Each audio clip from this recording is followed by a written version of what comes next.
Test 1, 2.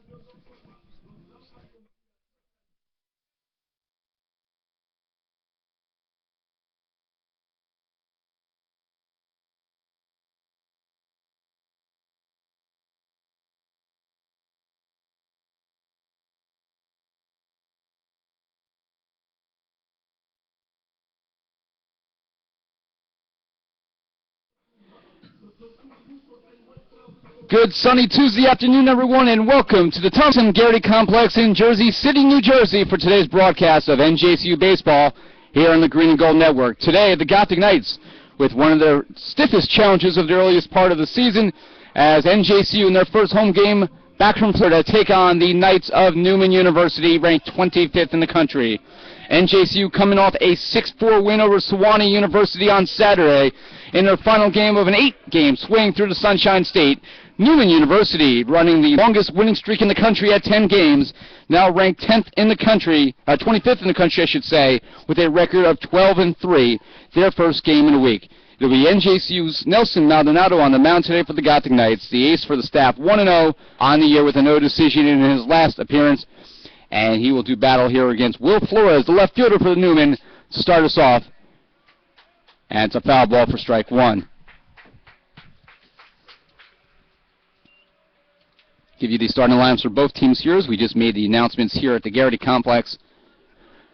Ira Thor with you on the Green and Gold Network, and we welcome you to today's broadcast of NJCU Baseball. Flores swinging at the second pitch and hits to the left side of the infield for a single.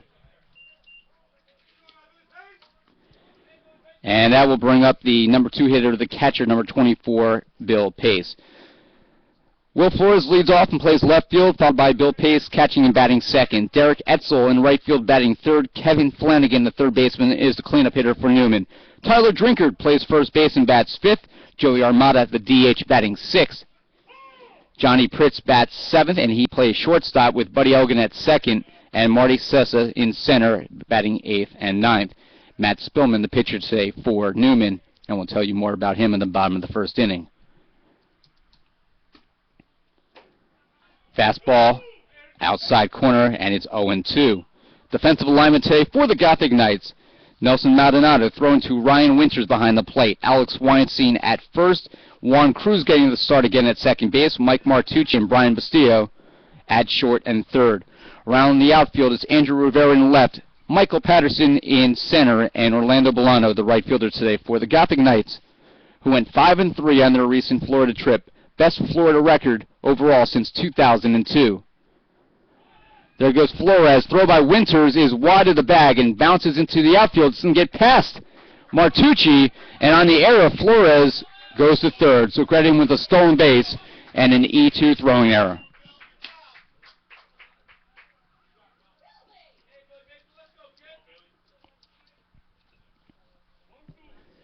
And that's the danger you have when you have a catcher with a better bat than your other catcher. I'm talking about Mike Cassiano. Cassiano, the better defensive catcher of the two, but Ryan Winters riding an 8-game hitting streak and batting nearly 500.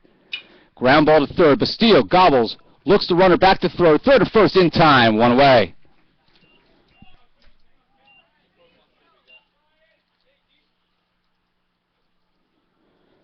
So one away, and that will bring up the right fielder, number 33, Derek Etzel. Etzel leads the Colonial States Athletic Conference with 4 home runs. He has 6 extra base hits, one of 5 Neumann players so far with at least 6 extra base hits. Maldonado from the stretch, and that's fouled away.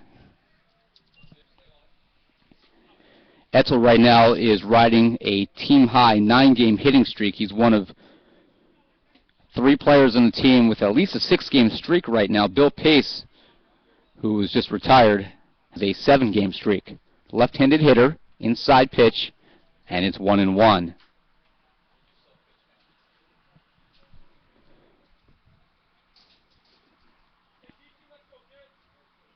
Beautiful day for baseball here in Jersey City. We brought the nice weather back with us from Florida. Swing and a miss, and it's 1-2.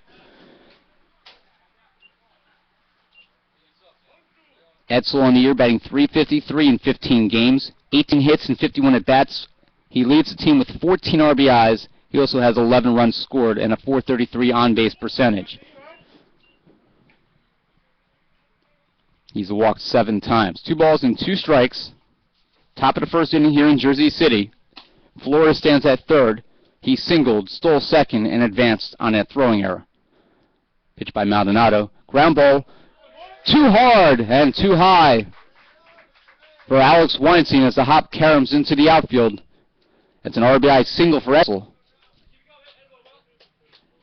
And Neumann has taken a 1-0 lead.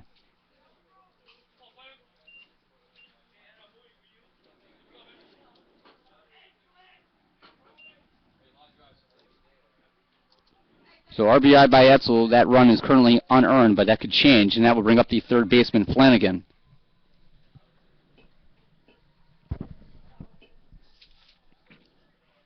Now batting the third baseman, number 12, Kevin Flanagan. As we start making the announcements here in the first inning.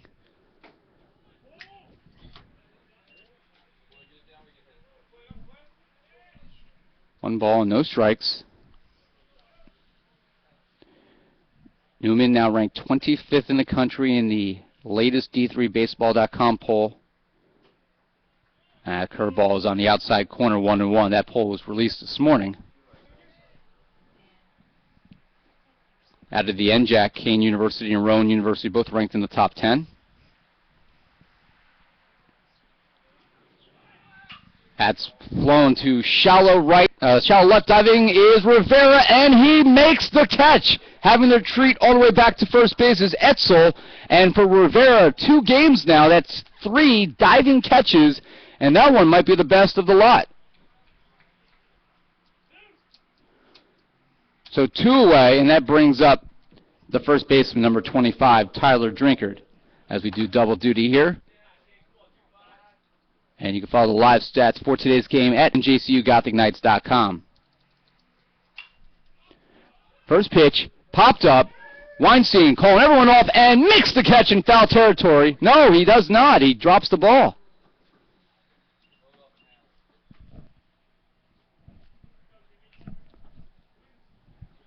That is an error on Weinstein, as that should have ended the inning.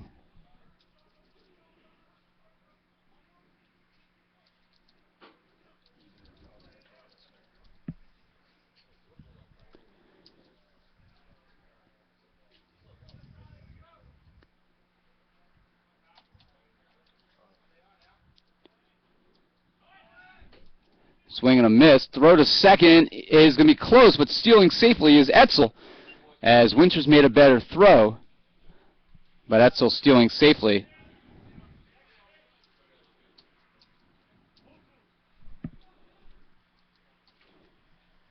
See if Maldonado can get out of this inning. And we had a question to our left. That's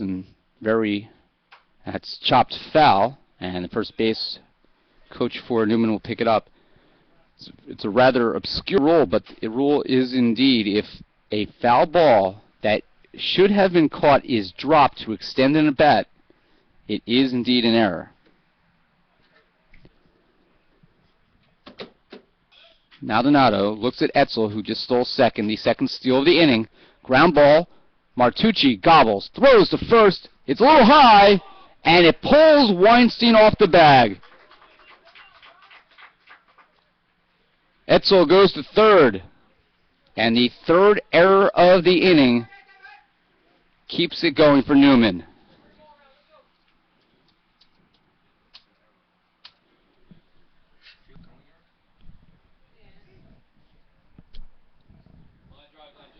That brings up the designated hitter, number 15, Joey Armada.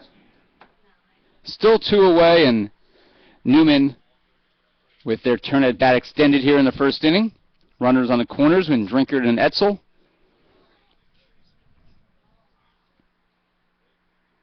That's in the air to left field. Rivera giving chase, but it's going to be over his head and all the way to the wall. Bounce it on one hop off the wall. Etzel scores. Drinkard is rounding third. He's on his way home. The throw by Martucci will not be made. It's a 2-run double by Armada. And Neumann does indeed capitalize on the errors. And they've taken a 3-0 lead.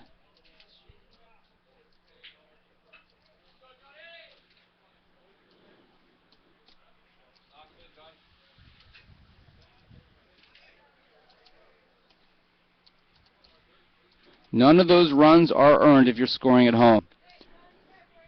Now we'll bring up the shortstop, Pritz. And a balk on Maldonado.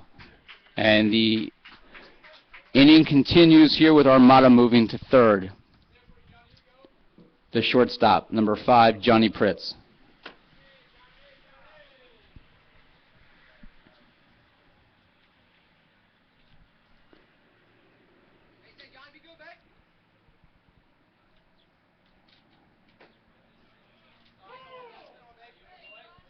Maldonado facing early adversity here, having given up 3 unearned runs.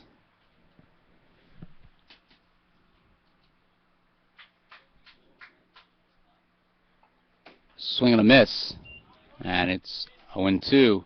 Coming into the game, Maldonado had a 2.70 ERA and an opposing batting average of .212.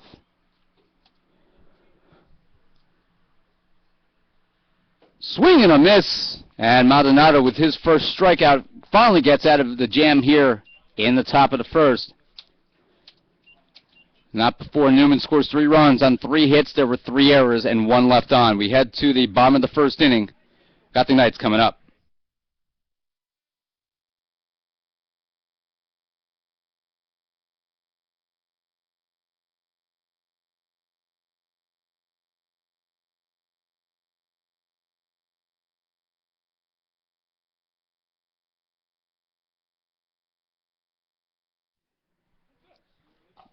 Bottom of the first inning, and the batting order today for the Knights. The leadoff batter is Michael Patterson playing center field.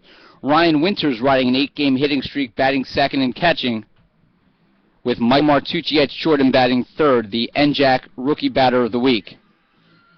Alex Weinstein, who leads the team in extra base hits, is the cleanup hitter and first baseman, with Rob Roman DHing today and batting fifth. Andrew Rivera plays left field and bats sixth. Orlando Bolano, the right fielder, starting in place of Matt Wagner, he bats seventh. Juan Cruz gets to start at second base. He was responsible for turning 3 double plays in the win over Sewanee on Saturday. He bats eighth, with Brian Bastillo, the third baseman, batting ninth. Defensive alignment for Neumann today: Matt Spillman, the starting pitcher, 2 wins and 1 loss on the season. He throws to Bill Pace behind the plate. Tyler Drinkert's the first baseman. Buddy Elgin mans second base, with Johnny Pritz at short and Kevin Flanagan at third.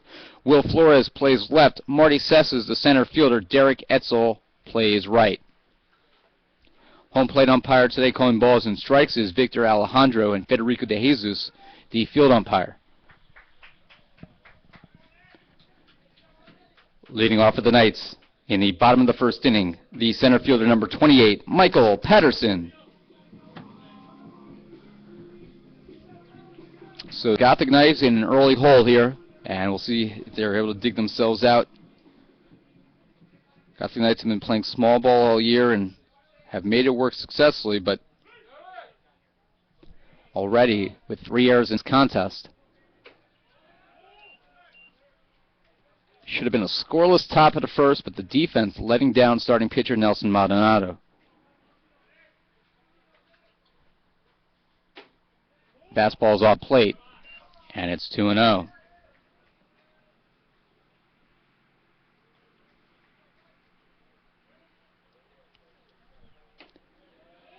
Three balls and no strikes.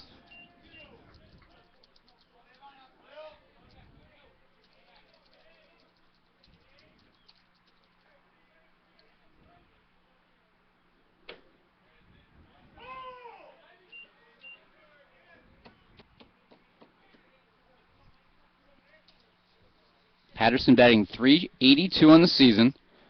3-1 pitch, and a ground ball towards second. Coming over is Elgin, and he makes a short throw to first to retire Patterson for the first out. 1 away, and that brings up the catcher, number 31, Ryan Winters.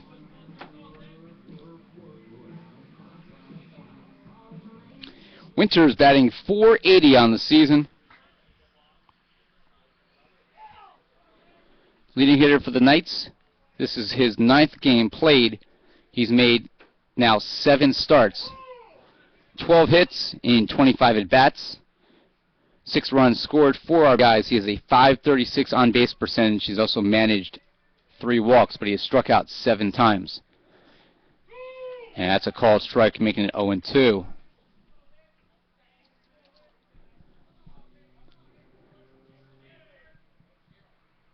Leading hitter on the program right now.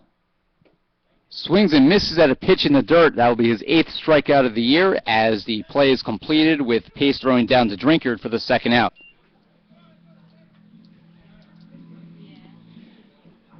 The shortstop, number 10, Michael Martucci. And that brings up Martucci, the rookie hitter of the week in the NJAC. The first-year redshirt transfer from St. Peter's College. In the final 6 games of NJCU spring trip last week, he batted .462 with 12 hits and 26 at-bats. That's chopped foul off to our left. He had 9 runs, 5 doubles, including 3 in 1 game, with 4 RBIs, and he was 5 for 6 in stolen bases. He had a .481 on base and .654 slugging percentage last week. He hit safely in 5 of 6 games, and he scored a run or more in all 6 contests. 1-1 pitch. Fastball paints the outside corner, and it's 1-2. With 2 away here in the bottom of inning number 1. Neumann with 3 runs in the top of the first, all unearned. That's in the dirt, blocked by Pace.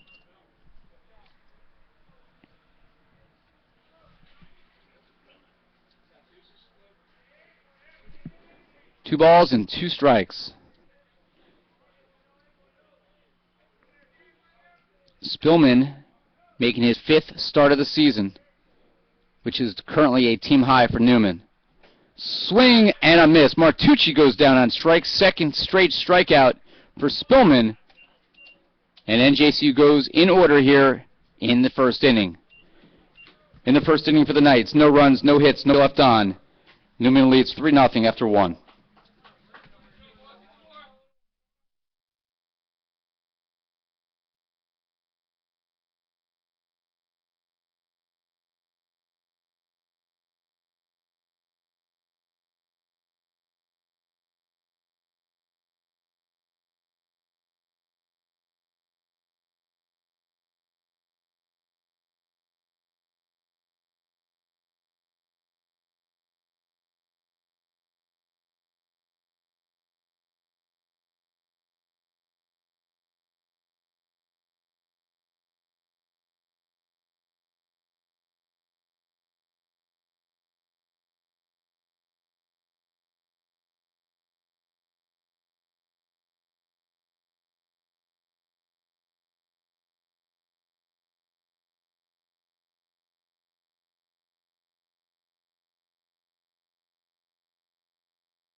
Back here in the 2nd inning, and the batter Elgin fouls it away, and it's 0-2.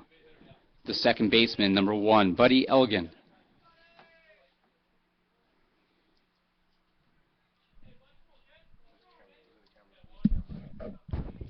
We have a fan on the broadcast who was challenging whether that was an earned or unearned run, and we'll reconstruct the inning for you for those who would like to learn about earned and unearned runs.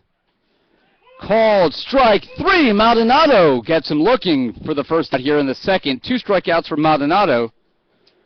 And with 1 away, they'll bring up the number 9 hitter, the center fielder, number 32, Marty Sessa. In that 1st inning, Flores, as the first pitch is a called strike, singled, stole 2nd, and advanced to 3rd. He was looked back to first base.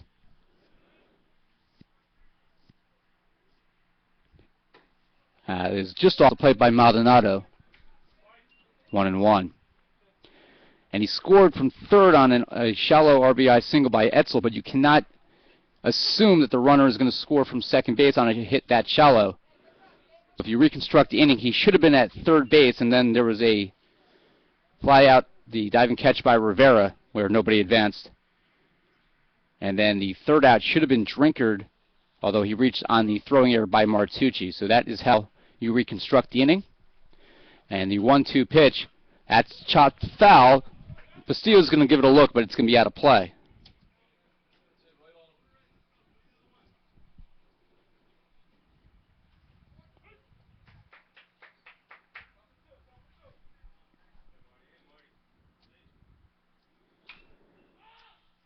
Pops straight up in the infield. Calling everyone off is Bastillo, and he adjusts in time as that ball is blown off to the second base side and makes the catch. Out number 2.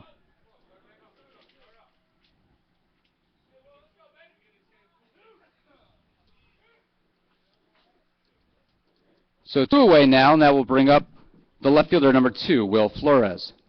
Flores singled and scored the first run for Neumann in the top of the first. That's blocked in the dirt by Winters.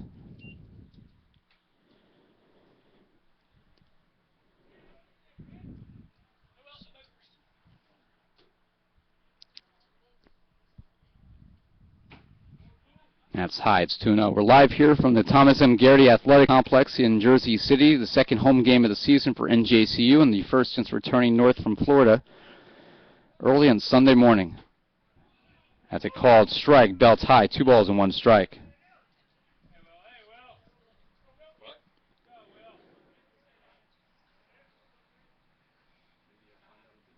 Swing and a miss, and it's 2-2. Everyone in the press box still talking about the practical joke of the year.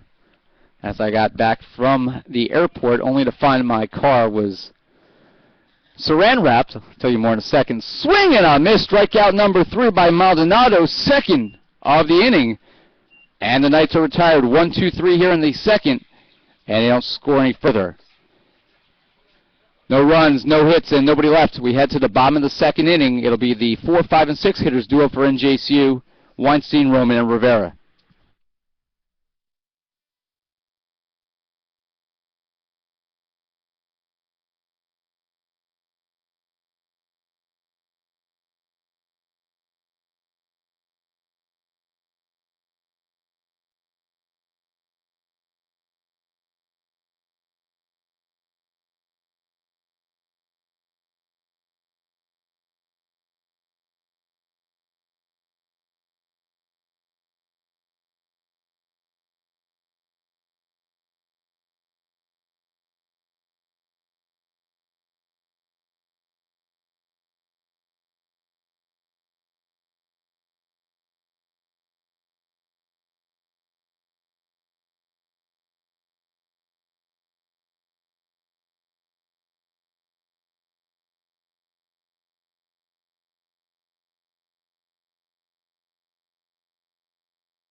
Bottom of the second inning, leading off for the Knights, the first baseman, number 24, Alex Weinstein.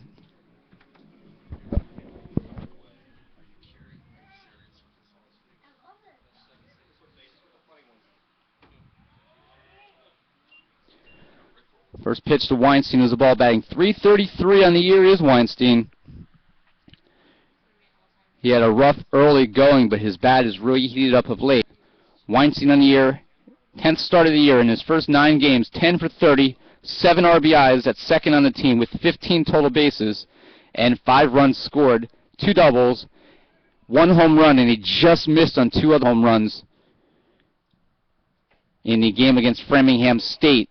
The second game of that doubleheader, he had 2 fly balls. One actually was caught with the left fielder's back against the wall. The other one just a stride from the warning track. Is a .361 on-base percentage. That's a ball.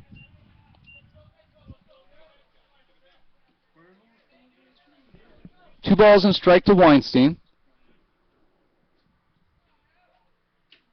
That's off the plate. 3-1. Weinstein has walked 3 times so far this season. everyday first baseman for NJCU. That's a called strike as that nips the inside corner as Weinstein was ready to throw the bat down and go back to first base, but this time as a runner. 3-2, the pitch. That's in the air, center field, getting underneath it and making the catch is Sessa for the first out. So one away, that brings up the designated hitter, number 11, Rob Roman.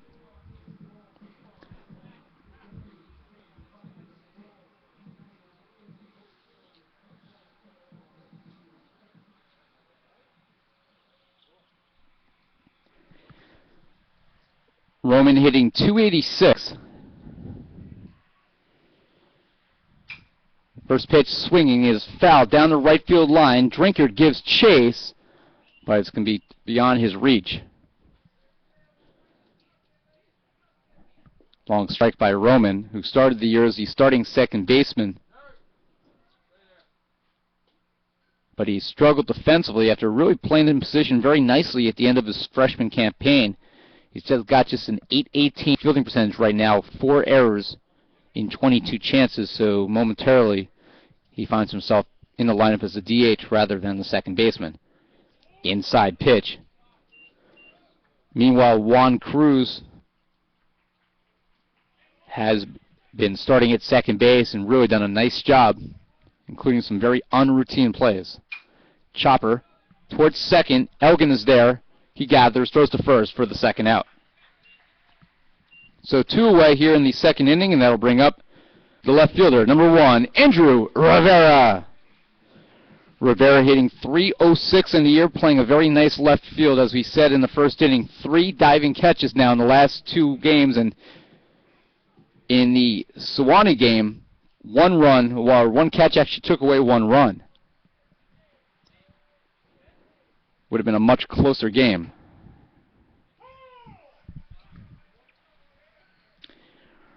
Rivera on the season, 11 hits and 36 at-bats, 6 RBIs, 3 steals and 6 chances on the base paths. It's off the plate, and it's 1-1. His father is watching today's game from the soccer press box area deep in the right field stands. Off the plate, 2-1. These 2 schools met last year in Aston, Pennsylvania, Neumann winning that meeting by a 7-4 count. That's a called strike by home plate umpire Victor Alejandro, and it's 2-2. So this is the return trip in the 2-year series. See if these teams continue to play in the future. Rivera swings and misses at a pitch that appeared to be off the plate, and that is strike 3. Third strikeout by Spillman, and that ends the second inning. In the second for the Gothic Knights, no runs, no hits, nobody left. We head to the third, and NJCU still seeking its first hit.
The catcher, number 24, Bill Pace.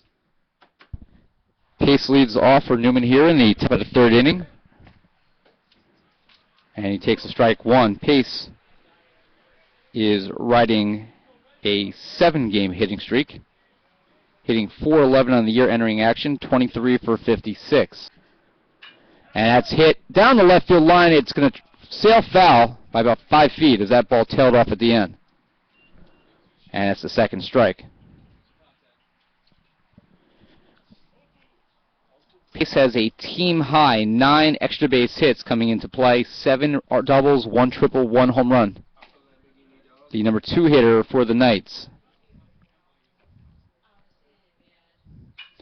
In the air, shallow left center field. Patterson underneath it, settles and makes the catch for the first out. So with 1 away, that brings up the right fielder, number 33, Derek Etzel. Etzel with an RBI single in the first inning. That was his team best 15th RBI of the season.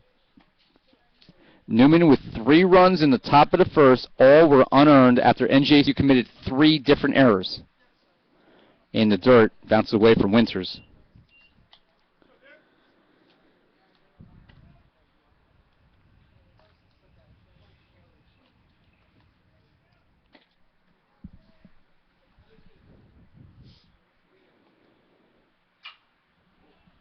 Foul ball down the left field line. Bastillo sprinting, and it's going to be out of play over towards the third base bleachers.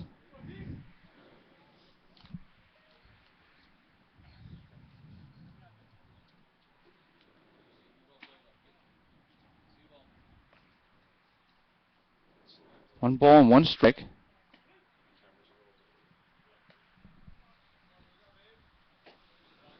And that's a ball.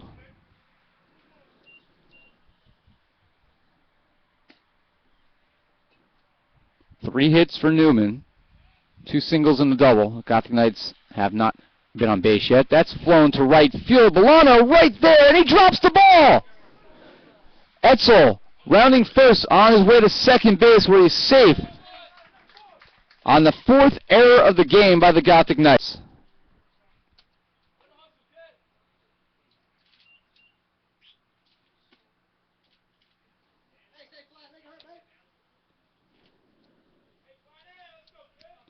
So on the error, Etzel advances to second.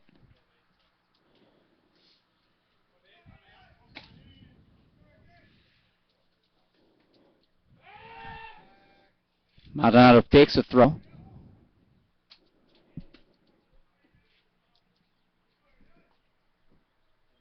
And we'll announce Flanagan to the fans after this pitch.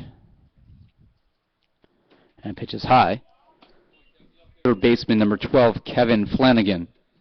Flanagan has a 6-game hitting streak.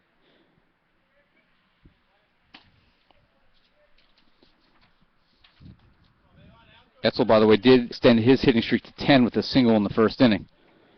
Curveball in the inside corner. 1 ball and 1 strike.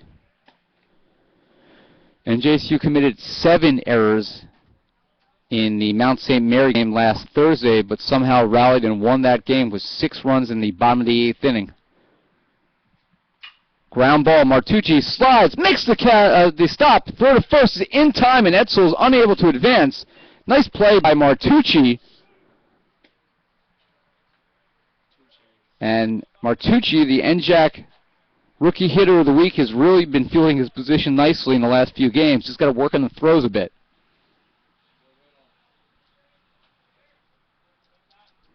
So 2 outs in another inning that should be over. The first baseman Drinker at the plate, and the first pitch hit in the air to left field. Rivera going back. How far is that going to go? It is over the wall for a home run. Drinker with a 2-run home run, and another error by the Gothic Knights cost them 2 more unearned runs, and Neumann has taken a 5-0 lead. Rivera went as far as he could, but that ball was about 10 feet over his head.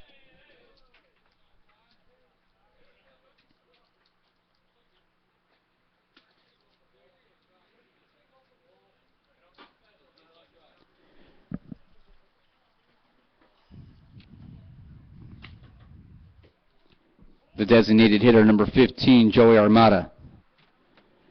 The ball 1 to Armada, but Neumann has taken a 5-0 lead. That's chopped. 2 bounces to Bastillo, throw to first in time, and the inning comes to an end.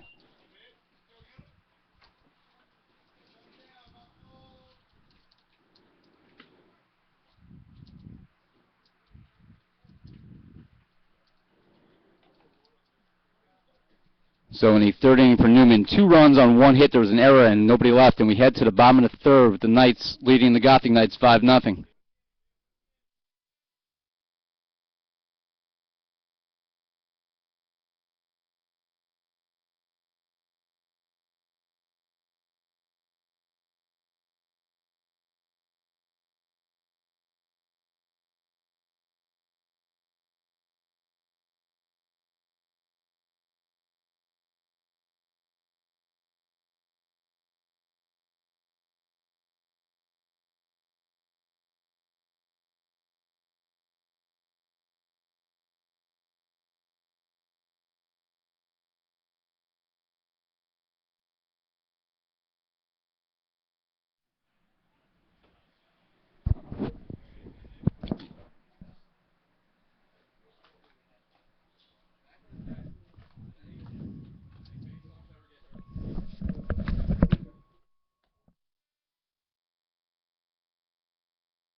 Fans, we're having a stats issue here, so while I deal with that, we're going to be off the air momentarily, but the video feed will remain live.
Sorry about that, fans. The stat program we used for baseball stats was trying to force it to be the 4th inning. And we are in the 3rd inning, and Juan Cruz, the batter, after Bolano grounds out to shortstop, 6-3. Cruz facing a 2-1 count. Cruz hitting .227 on the early going.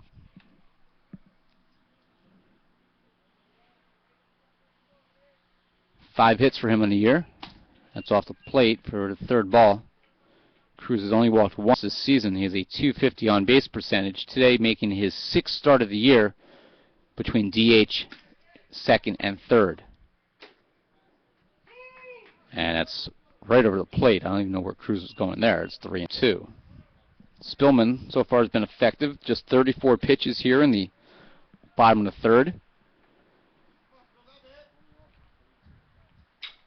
Ground ball over the head of the first baseman. Coming in quickly is Pritz.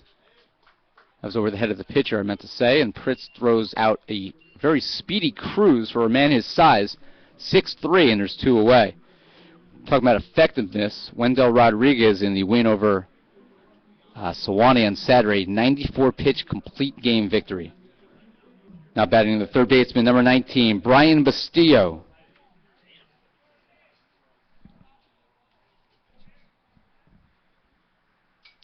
Bastillo showing bunt, fouls it back towards us. That was a 9-inning, 94-pitch complete game by Wendell Rodriguez. And apparently there were a number of really solid pitching performances across the NJAC last week. That's fouled off his body, and he hands it back to the catcher, Pace. Say hello to Rob Gonzalez, former Gothic Knight, watching today's game. Gothic Knights trailing 5-0. All 5 runs unearned here in the bottom of the 3rd inning. No balls and 2 strikes. Swing and a miss. And Bastillo goes down on strikes. That is strikeout number 4 for Spillman, and NJCU goes in order here in the 3rd inning. In the 3rd inning for the Knights, no runs, no hits, and nobody left. We head to the top of the 4th inning.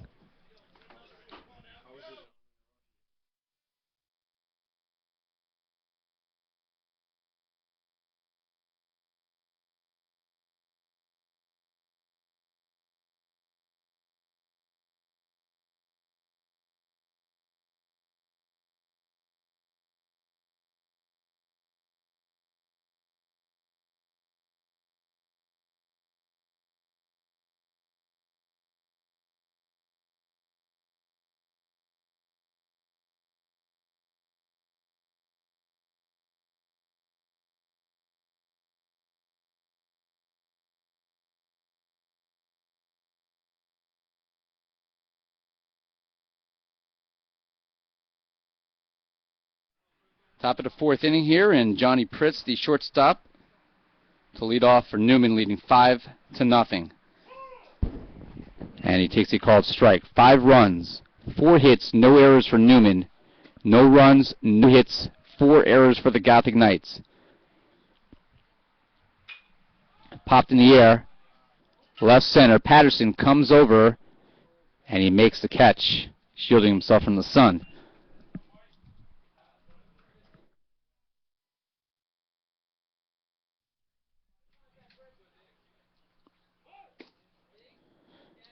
So with 1 away, that brings up the second baseman, Elgin, who struck out looking in the 2nd inning. Showing bunt right back to Maldonado. Easy play here for the Gothic Knight pitcher for the 2nd out. Never even got a chance to announce him to the crowd here, which number's probably about 70 right now. Center fielder number 32, Marty Sessa. Sessa now the batter. He popped out to Brian Bastillo, the 3rd baseman, in the 2nd inning. He showed bunt as well. Pitch is low for ball 1.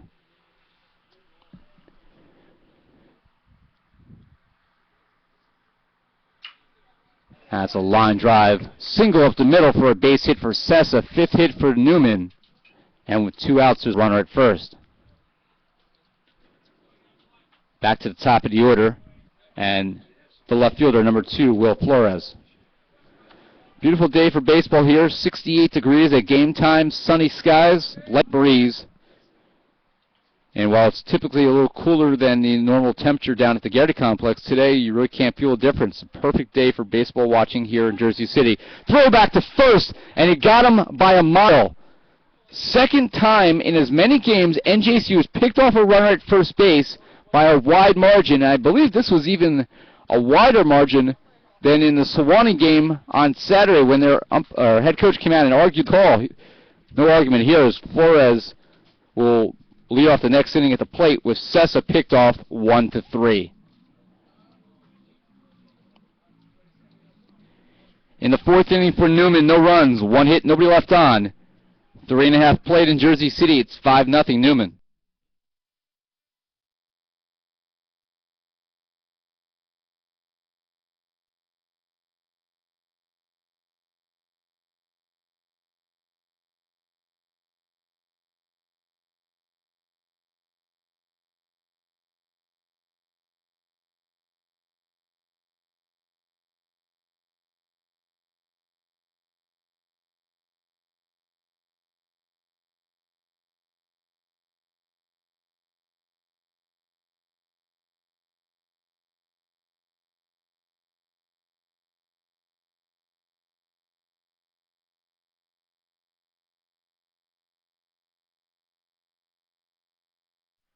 Bottom of the 4th inning, new pitcher for Neumann, and not who NJCU wants to face if you're trying to get back in the game. Junior left-hander Russ Gilliam out of Brick, New Jersey on Senior Donovan High School, and he has been nothing short of awesome this year. He leads the Colonial States Athletic Conference with a 4-0 record, a 1.00 ERA, 37 strikeouts and 6 walks in 27 innings. Absolutely a sensational start to his year. Leading off for the Knights, the center fielder, number 28, Michael Patterson. Well, the Gothic Knights, this game could very easily still be scoreless. You cannot give up 5 unearned runs against a team that's riding the longest winning streak in the country and is currently nationally ranked. Especially when you got pitching like this. Now, you would expect Gilliam to only go a few innings here, as that pitch is low. Neumann with a game tomorrow against the Sales before they begin conference play. But with not having played in a week and their schedule rather spread out, this is one of those instances where head coach John Fleming has the luxury of using pretty much any pitcher he wants for, an inning or two here, and depending on the circumstances, maybe a little longer. But the starter, Spillman, went 3. That's off the plate, 3-1. And Patterson trying to induce a walk here. As we said, Gilliam, that's a strike. It's 3-2 with just 6 walks versus 37 strikeouts in 27 innings this year. Truly sensational numbers. A player to watch nationally. That's fouled off. Remains 3-2. After this batter, we'll give you the final numbers on Spillman. But it's a 3-2 count here to Patterson, batting .371. That's hit in the air, shallow right field. Well played there by the right fielder, Etzel. And Patterson's retired for first out. The catcher, number 31, Ryan Winters. Winters struck out swinging in the first inning. He was one of 4 strikeout victims for Spillman, who in 3 innings did not allow a hit. He struck out 4. He faced the minimum 9 batters. And we'll strike 1 to Winters. So a perfect 3 innings of work for Spillman. But he cannot get the win.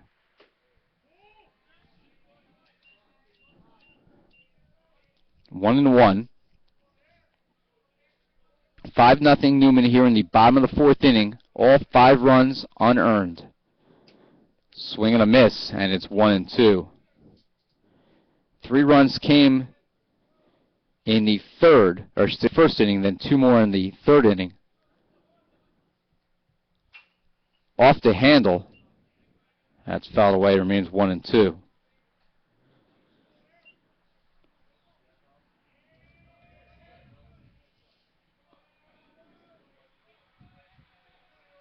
Drinkard with a 2-run homer, as that's again fouled away.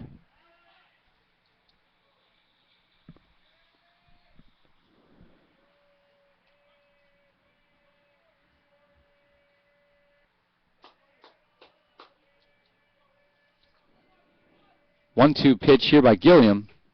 Winters swings on a foul tip. And the catcher, Pace, didn't know how many outs there were. Throws the ball back to the mound, but Winters goes down on strikes for the 2nd time today. Their shortstop, number 10, Michael Martucci. So with 2 away here, that'll bring up the shortstop, Martucci, who also struck out swinging in the 1st inning. His 2nd at bat today. He's now hitting .385.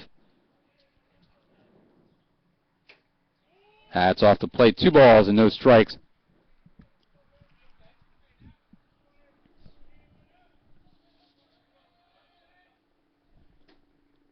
That's ball 3. Gilliam, 6'1", 198 pounds.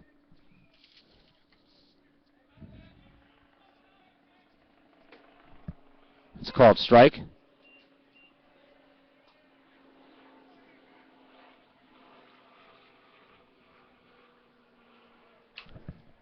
Ground ball. Slowly out to the mound. And Martucci is retired. Officially 1-3 if you're scoring at home.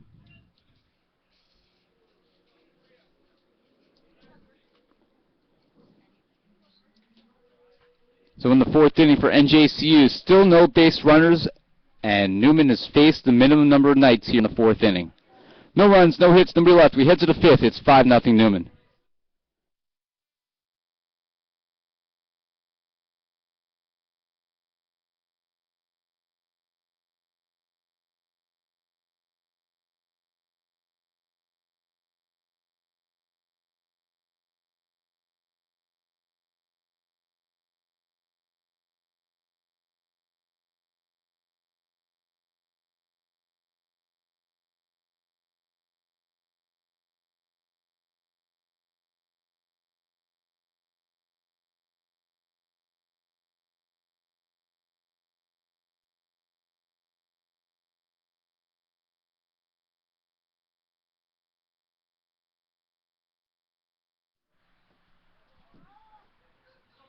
Leading off, the left fielder, number 2, Will Flores.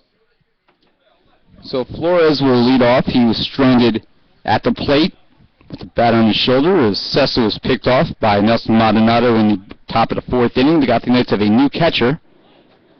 The first pitch by Maldonado was a called strike. The catcher is Mike Haciano, the sophomore from Newark in North 13th Street High School, 6 foot, 204-pounder.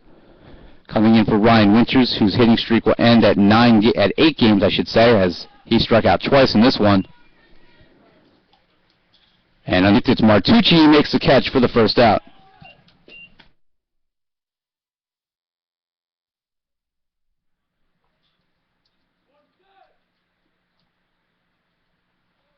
So with one away, that brings up the catcher, number 24, Bill Pace. Pace today, 0 for 2.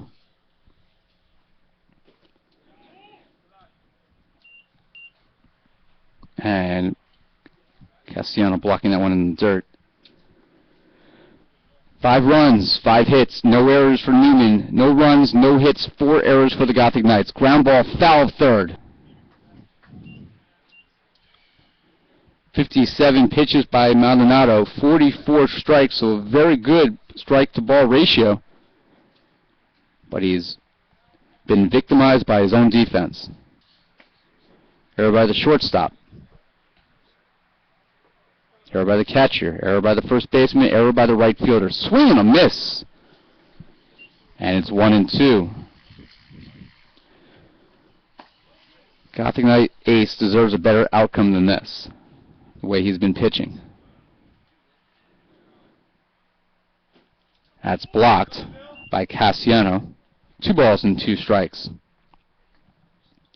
NJCU has a 6-game homestand, all games in the next week. They play today, then they play Thursday against St. Joseph's College of Brooklyn. Off the plate, 3-2. And then St. Joseph's College of Maine, the defending GNAC champions, come down for the annual 3-game weekend series. 2 9-inning games on Saturday and a solo 9-inning game on Sunday. And JCU back at home next Tuesday against John Jay. Ground ball, Bastillo is there. He'll make the throw across the diamond in time for the second out. So with 2 away, that will bring up the right fielder, Derek Etzel. Etzel today has scored twice. He singled and driven a run before scoring in the first inning before he reached on a line drive that was dropped in right field. Right fielder number 33, Derek Etzel. And then he later came around and scored when Drinkard homered. Change up, and Etzel is out in front of that one.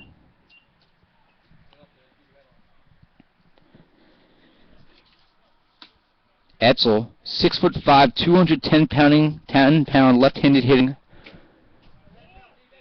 right fielder from Philadelphia, Pennsylvania. He's a senior.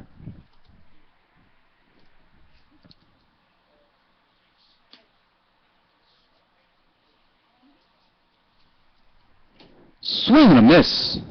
And a 1-2 count here to Etzel with 2 away in the top of the 5th. We thank those who are watching today's game here on the Green and Gold Network. Gothic Knight Baseball all year here at NJCUGothicKnights.com. And that is a foul ball as Weinstein dives towards the line, but it's about a foot foul. Is it just me? Peter, the line looked a little crooked over there. It would have been foul regardless, but grass is bumpy.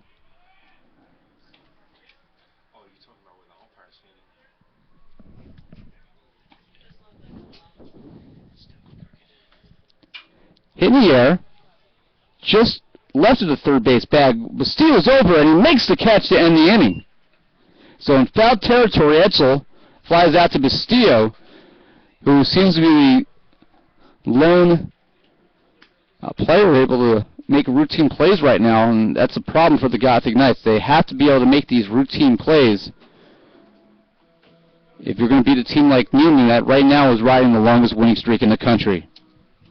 Fifth inning for Neumann. No runs, no hits, somebody left. We head to the bottom of the fifth.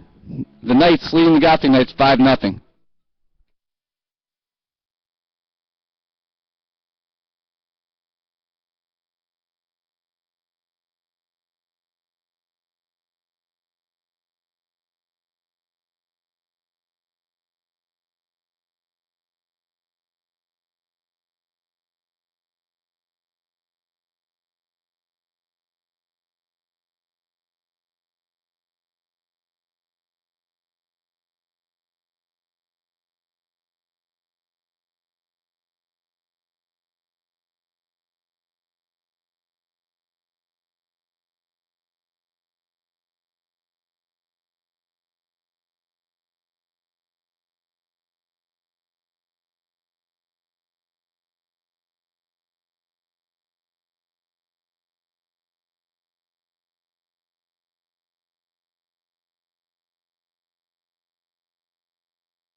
Bottom of the fifth inning here in Jersey City. Alex Weinstein trying to become the first base runner for the Gothic Knights, as Neumann has a perfect game going here in the fifth.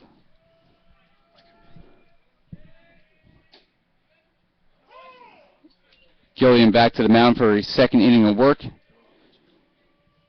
Perfect game by committee so far. Second pitcher used. That was inside. 2 balls and a strike. 5-0 Neumann. The Weinstein, Roman, and Rivera, the 4, 5, and 6 hitters due up. Called strike. 2 balls and 2 strikes.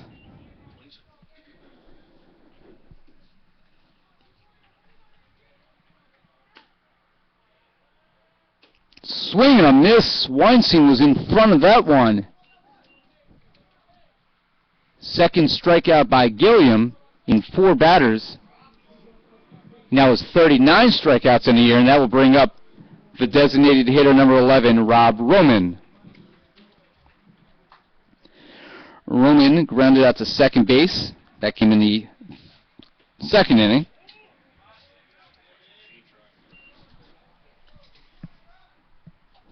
Game is nearly halfway over. We've played just an hour of baseball.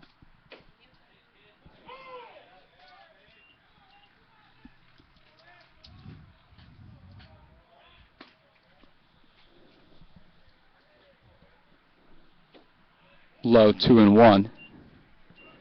And if you think it's beautiful today, Thursday is supposed to be even better. Record high of 80 degrees forecasted here as NJCU takes on St. Joe's. And I heard on the radio that the all-time record of 77 degrees, I think they said, was set back in something like 1934. That's fouled away.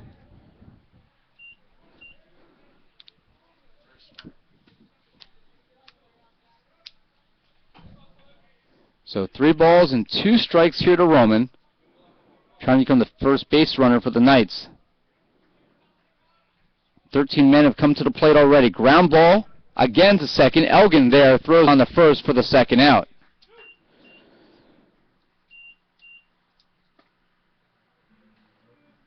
Fourteen up, 14 down so far, and that will bring up the left fielder, number 1, Andrew Rivera.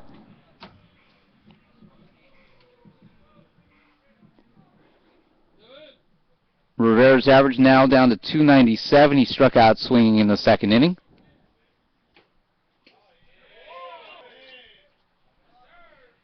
At strike one.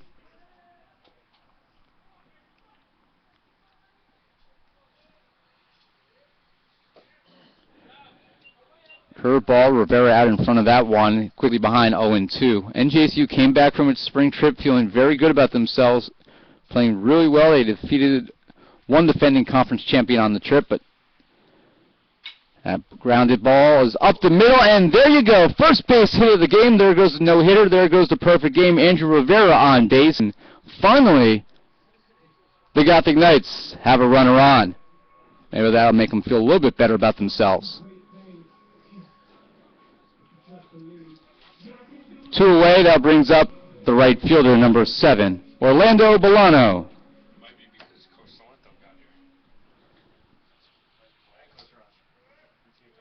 Coach Soleno, I'm just told, has arrived. He is the longest commute in the world of anybody on this coaching staff, not just baseball, but any team, as he teaches down in Point Pleasant Borough. And after school ends, jets his way up the Parkway. Takes him about an hour and a half. There goes Rivera to throw to second. Will not be in time. 4th stolen base of the season for Andrew Rivera. Pitch was ball 2. This is Gothic Knights with a runner in scoring position here.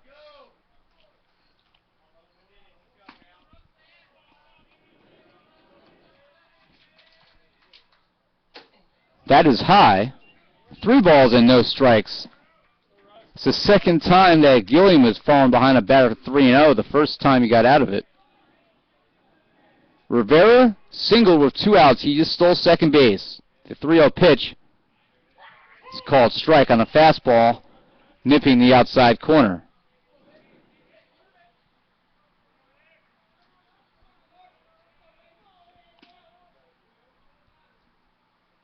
The 3-1 pitch. That's fouled away behind us, and the count is full yet again.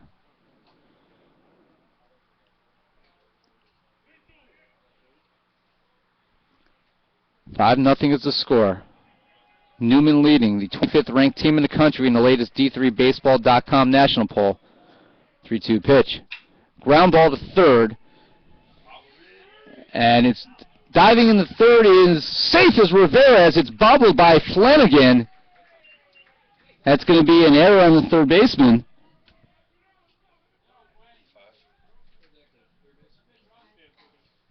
That's a fielding error. First error on Neumann. So he reaches on an E5 fielding error.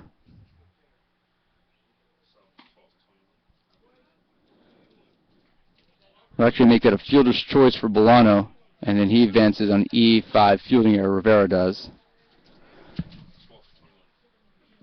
Pinch hitting for Cruz is number 12, Stefan Segan. So the pinch hitter for the Gothic Knights.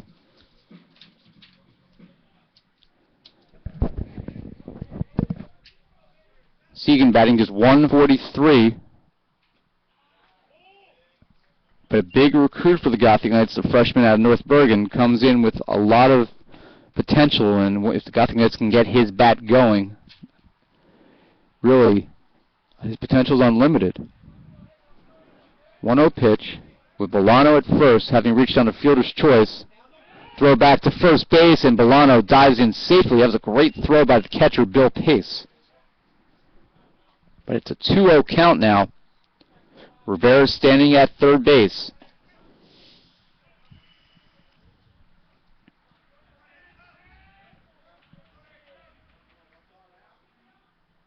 Swing and a miss by Segan on the fastball. A lot of heat there by Gilliam.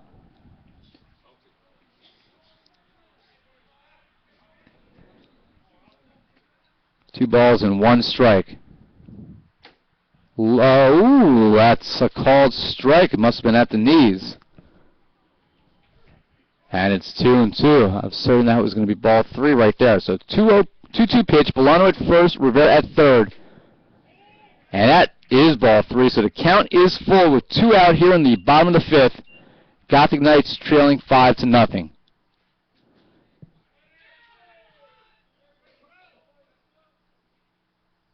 Segan swings and misses. And the inning comes to an end with runners stranded at the corners. Strikeout number 3 for Gilliam here in 2 innings of work. He now has 40 on the season, and the inning comes to a close, but not for the guys that did finally get a pair of base runners on, one via hit and one courtesy of an error. No runs, 1 hit, 1 error, and 2 left on. After 5, it's 5-0 Neumann.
We've had some defensive changes. We'll go over those momentarily. And Flanagan fouls off the first pitch and looks now at ball 1. The first pitch ripped down the third base line, but foul.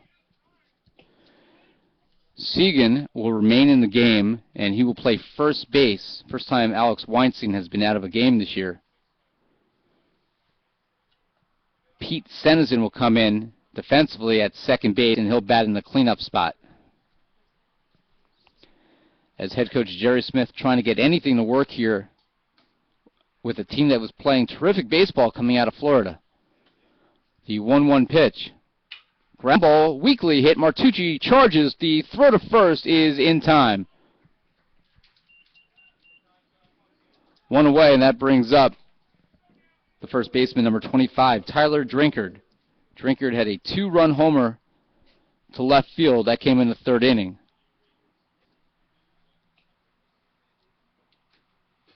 That was the first home run and second extra base hit of the year for Drinkard.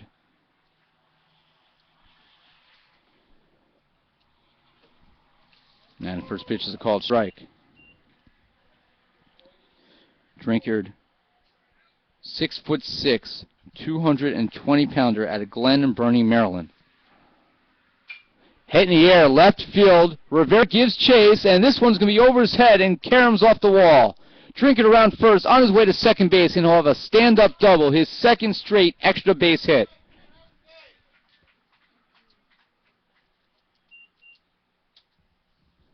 So with 1 away, that brings up the designated hitter,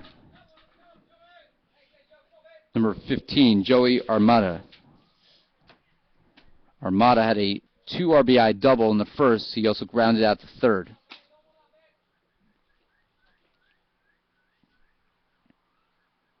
And the first pitch is high. Everyone in the lineup has a hit so far, with the exception of Pace, Flanagan, Pritz, and Elgin. So basically 5 of the 9.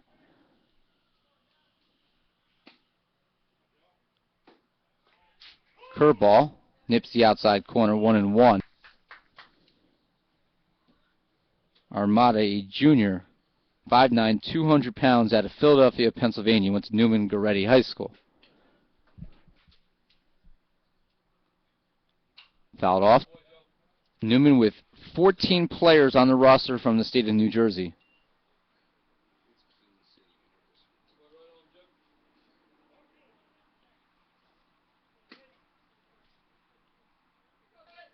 .39 players overall, 14 from the state of New Jersey, and got the Knights all 25 players from the Garden State. Hit in the air, deep center field. Patterson going back, giving chase. How far is that going to go? It's going to carry him off the wall.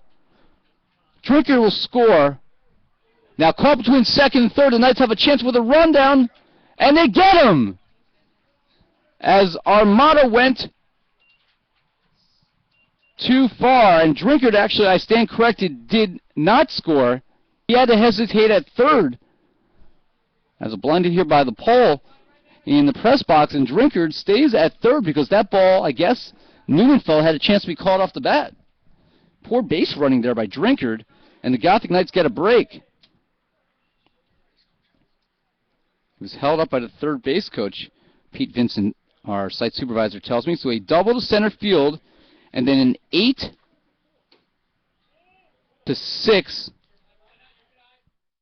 Who applied the tag, guys?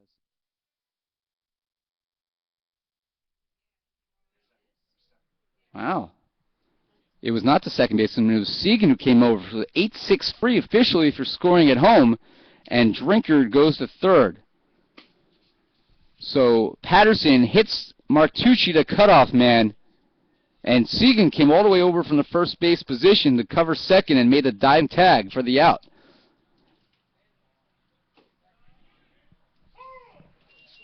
Shortstop number 5, Johnny Pritz. Pritz is the batter. He's 0 for 2 today with a strikeout and a fly out. That's an unusual play there with the first baseman making a put out at second. That's fouled off the screen. And it's 2-2. And with 2 outs now in the inning, we wonder if Drinkard being held at third will end up costing Neumann a run. They're already up 5-0. Maldonado looking at Drinkard over at third. Deals. Floater. Right field coming in quickly, and it's going to fall in front of Bolano and behind the new second baseman, Senazin. And the hole at third base ends up not hurting the Knights, as that's an RBI bloop single by Pritz. Drinkard scores 1 RBI, and it's 6-0. First earned run today by Neumann. That's hit off the end of the bat, down the third base line, giving chase. Bustillo coming over and unable to make the catch is Martucci in fair territory. It's going to be a bloop double for Elgin.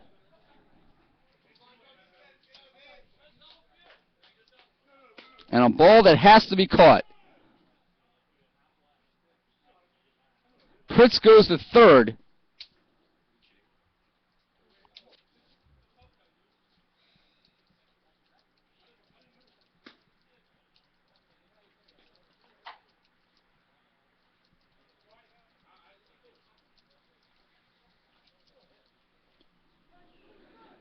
So the bloop double falls between the third baseman, Bustillo, the shortstop Martucci, and the left fielder Rivera in fair territory on the left field line.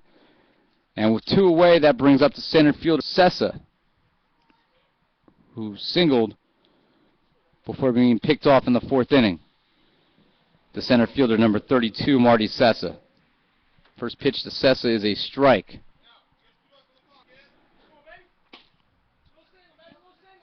All this does is extend the time at the plate for Neumann, and that's lined right back up the middle for a base hit. Pritz scores easily. Elgin right behind him. He will score standing up. It's a 2-run, 2-out single for Marty Sessa, and Neumann has extended its lead to 8-0. And while those runs given up by Maldonado really should be unearned if you think about it, just because of the mental mistake, but extending the inning, once again, dooming the Gothic Knights.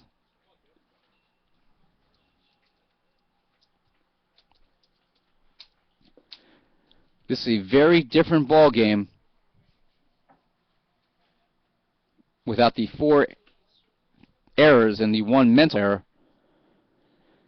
as pitching coach Nick Cesar out to have a conversation with Nelson Maldonado. But at this point in time, 8 runs look like it's going to be enough for Neumann, as NJCU has just 1 hit in their first 5 innings at the plate. Now up, the left fielder, number 2, Will Flores. Flores is 1 for 3 with a run scored. 5 consecutive hits for Neumann. NJCU getting a second out when the runner went too far.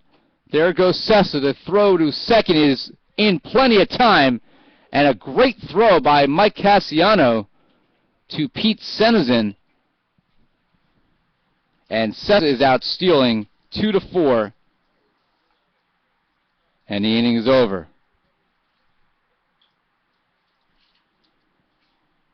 Sixth inning for Neumann, 3 runs on 5 hits, nobody left on. We head to the bottom of 6 with Neumann owning an 8-0 lead.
Couple changes here for Neumann in the 6th. The new pitcher is senior right-hander Matthew Smith, 5'10", 175 pounds, out of Williamstown, New Jersey, and now manning third base is freshman Alex DeGenova, a 6', 190-pound freshman out of Collegeville, Pennsylvania.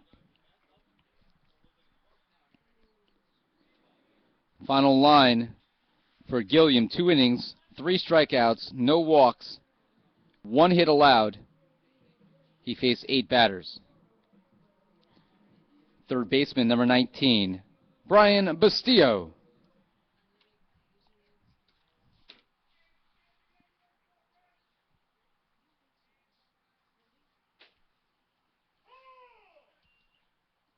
And Bastillo takes a look at a called strike. Bastillo struck out swinging in his first plate appearance. He's behind 0-2 here.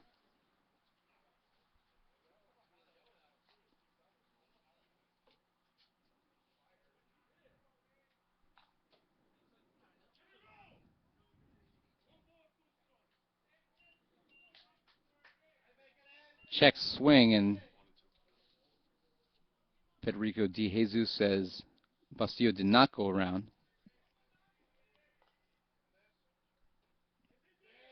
In the dirt, Bastillo swings and misses. Pace throws down the first to complete the strikeout.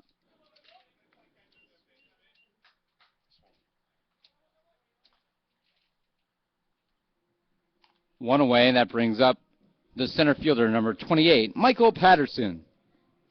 Patterson 0 for 2, a ground out and a flyout.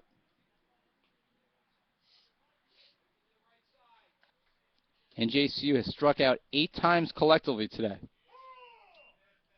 First pitch to Patterson is a strike.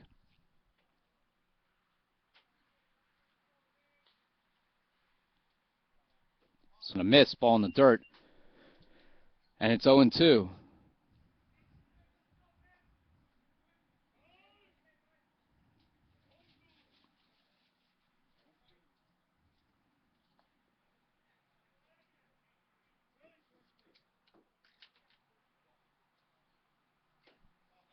Swing and a miss, strikeout number 9.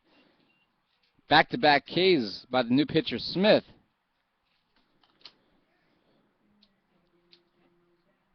And going back to last inning, that's the 3rd straight Gothic night to strike out.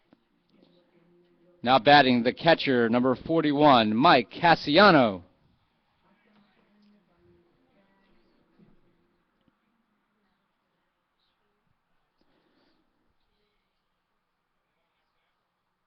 That's fouled back towards us. Cassiano batting 167 on the season.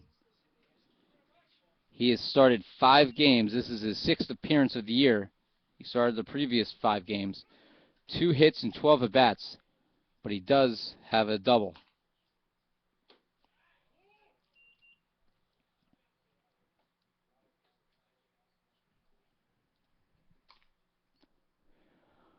One and one to the sophomore Cassiano, came in for Winters. Swing and a miss. And Smith is a strike away from striking out the side here, and would be 4 straight strikeouts if NJC does indeed go down.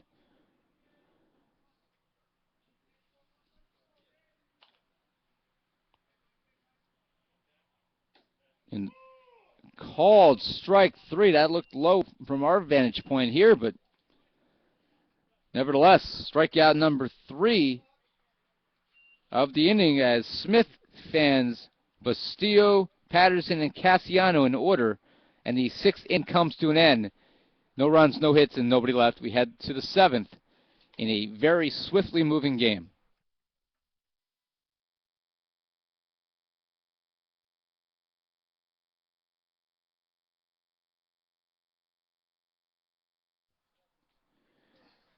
And we'll have a new pitcher here for the Gothic Knights. It'll be Ryan Mitchell.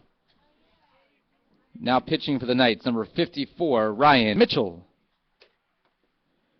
Mitchell making his 2nd appearance.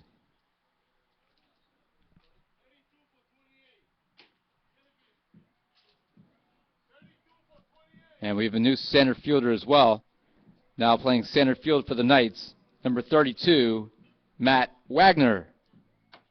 Wagner, who has been only a right fielder in his short Gothic Knight career.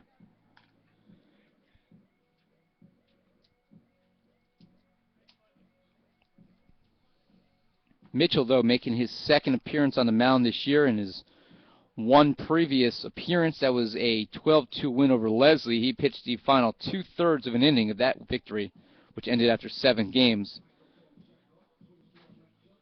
2/3 of an inning. He did not allow a base runner. He struck out 1, facing the minimum. Zach Markle, Kevin DeMoro, Orlando Bolano, and Ryan Mitchell, all with 0.00 ERAs on the year. Markle in 2 appearances, DeMoro in 3. This will be the 2nd for Mitchell. Bolano has made 1. But Nelson Maldonado, barring another miraculous comeback here by the Knights, going to fall to 1-1 on the season. Not aided at all by his defense, but I don't think it would have mattered today, as NJC just can't get the bats going. 1 hit as we head to the top of the 7th, and leading off for Neumann will be the left fielder, number 2, Will Flores. It'll be the top of the order. Flores, Pace, and Etzel due up for Neumann, trying to extend their NCAA Division III leading winning streak to 11 games. This is a team that has put together quite a resume. After losing twice to NJAC rival Ramapo on February 18th and once to a very good Washington College team, Neumann has posted some really quality signature wins. They swept Virginia Wesleyan in Virginia Beach.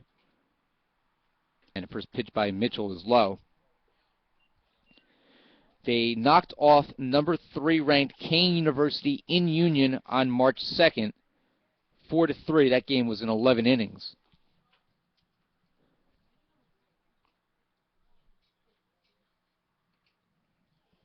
That's low again, and it's 2-0. Also in the streak, 4-3 and 6-3 wins over Haverford, an 11-9 win over Cedarville, a 12-2 trouncing of the Coast Guard Academy, a 5-3 and 3-2 win over Scranton, and then in their last action a week ago, on March 13th at home, in 10 innings, they defeated 21st ranked Misericordia 5-4.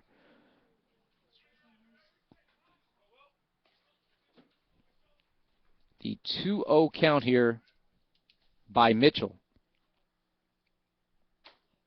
That's inside and high. It's 3-0.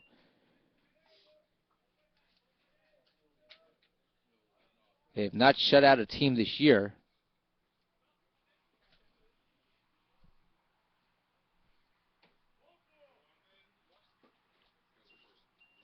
And Flores walks on 4 pitches to lead off the 7th, and that brings up the catcher, number 24, Bill Pace.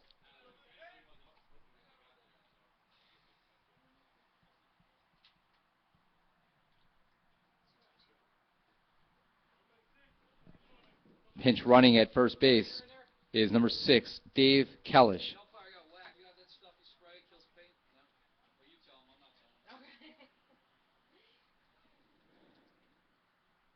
So the pinch runner is number 6, Dave Kalish. He's a junior from Jackson, New Jersey. And Ryan Mitchell has yet to throw a strike, and he's thrown 5 pitches. Pace, trying to extend the hitting streak, is 0 for 3 with 2 groundouts and a fly out to center. And there's a strike for the Gothic Knight rookie.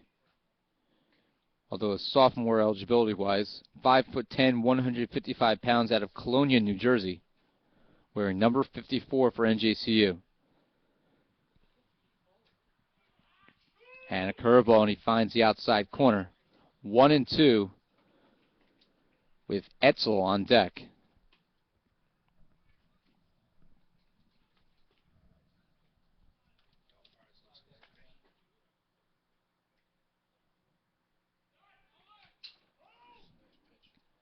Kalish was going, but cut off by Pace, and it remains 1-2.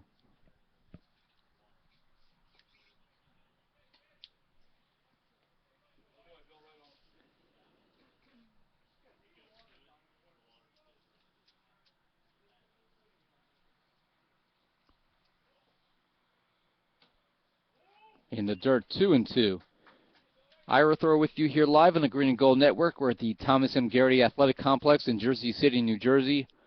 25th ranked Neumann taking on NJCU today in the first game of the northern part of the schedule, post-Florida. NJCU did play an earlier game against Centenary to begin the season. 8 runs, 10 hits, 1 error for Neumann. No runs, 1 hit, 4 errors, all costly for the Knights. Swing and a miss, and they're going to have to complete the throw down to first base. They're saying he's out at the plate, no throw necessary. Kalish was in motion there, so a stolen base for him.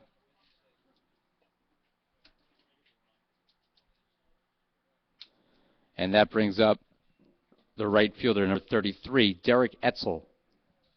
Etzel, with 1 away, is 1 for 3, 2 runs scored, 1 RBI. He reached on an error and also came around. Ball got away from Castellano, but it was blocked by the backstop, the shallow backstop here in Jersey City.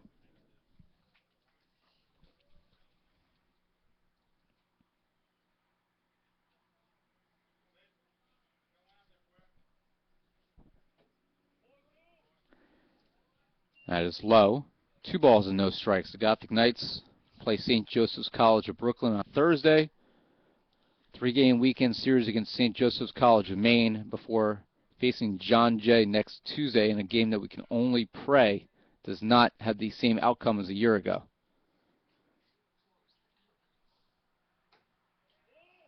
And for those who don't remember what I'm talking about, NJCU won that game. However, the final score, 26-21. In a game that I believe NJCU trailed 12-0, I want to say. That was one of those games where you are thankful you're not the host SID. As a called strike, 3-1. Mitchell's thrown 9 balls and 6 strikes so far. 3 balls and 1 strike. Kalish, the pinch runner, stole second, and he stands there with 1 out.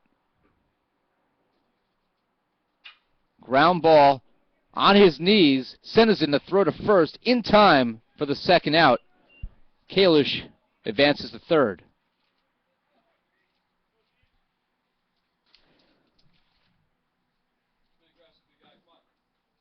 Third baseman number 26, Alex DeGenova.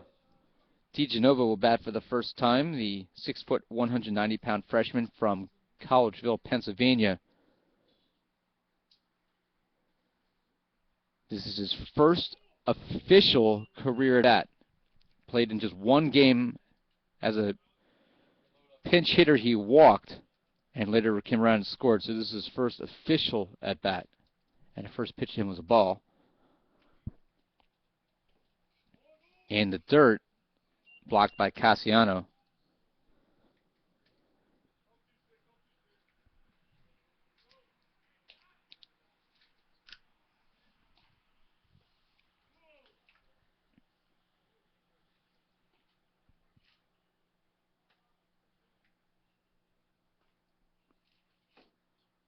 Off the plate, and yet again, a 3-0 count.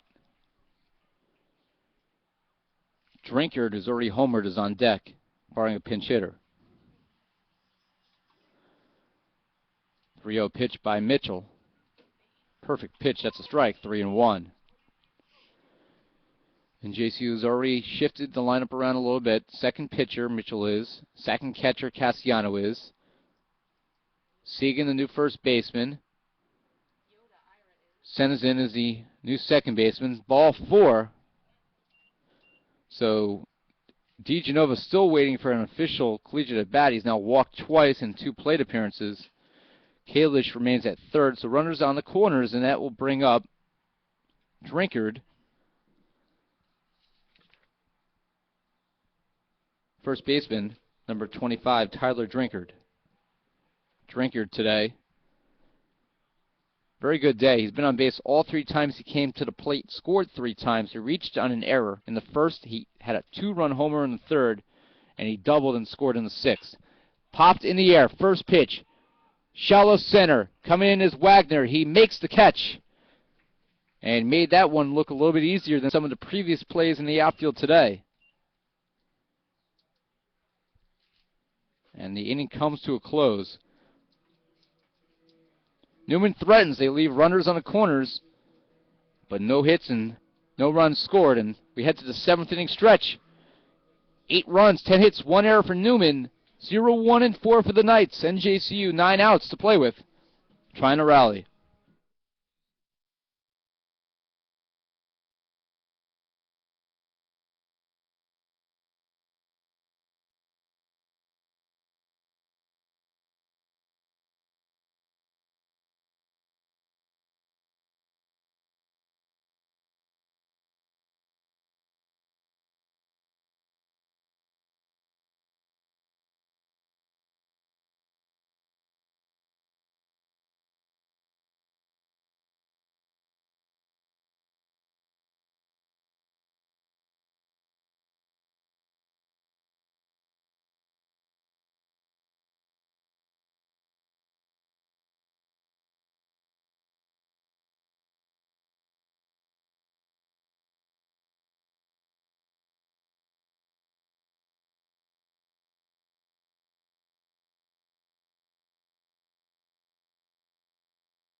Tucci is a single through the left side as we have a couple defensive changes. Kalish stays in and plays left field.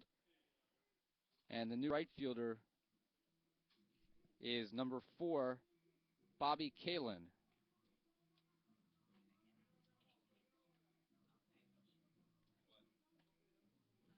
Second baseman, number 15, Pete Senazin.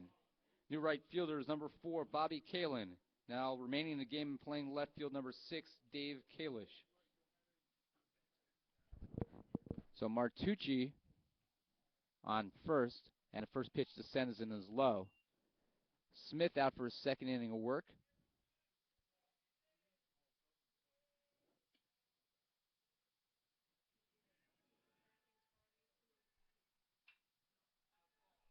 And it's a bloop single for Sennison. Martucci, who was in motion, will go all the way to third base.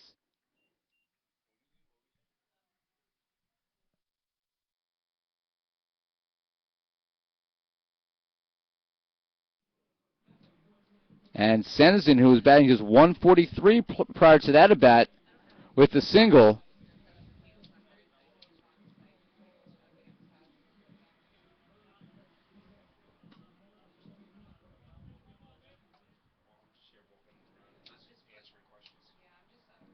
The designated hitter, number 11, Rob Roman. Roman hitting 267 on the year.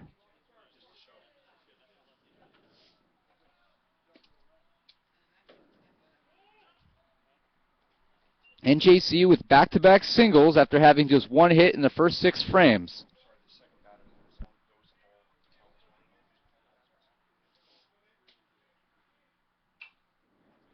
Roman, that fouls that one away.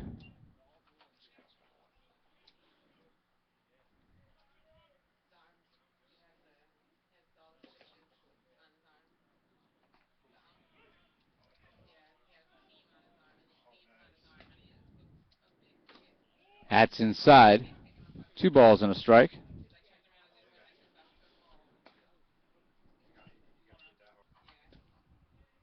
Sennison stands at first. Martucci at third. The Gothic Knights trying to get on the board. Ground ball up the middle. That's going to be a base hit and an RBI for Rob Roman. Sennison goes to second. Martucci scores 3 straight singles for the Gothic Knights, who finally have the bats going here in the 7th. And that will call for a visit from head coach John Fleming, I believe that is.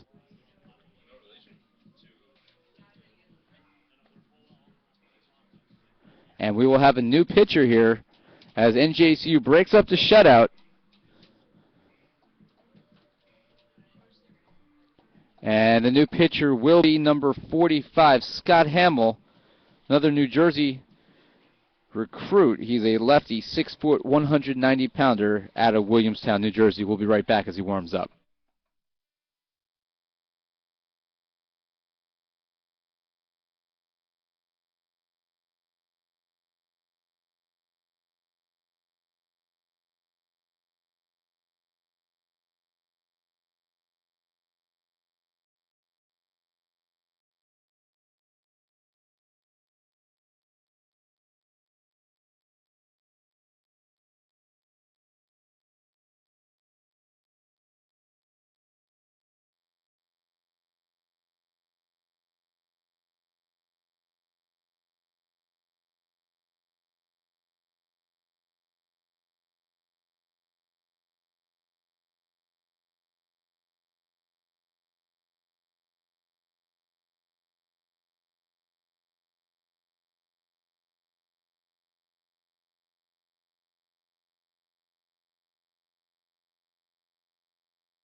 Back on the air here. Sorry about that, folks. Rivera,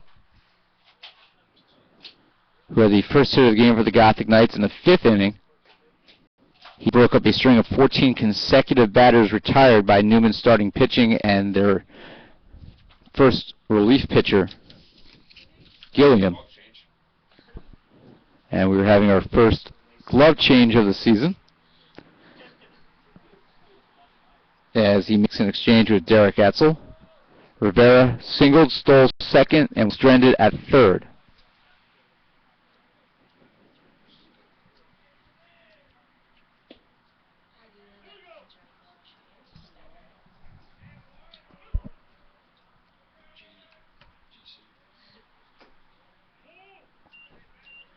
First pitch of the ball with Senison and Roman both on base.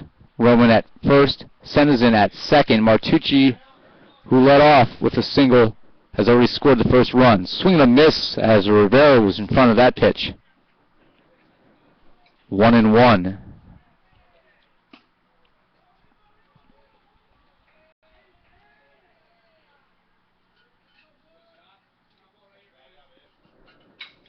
That's a base hit to right field by Andrew Rivera. Session rounds third. He comes home, standing as the throw was cut off by the first baseman. That's an RBI single by Andrew Rivera. He now has a 2-hit game.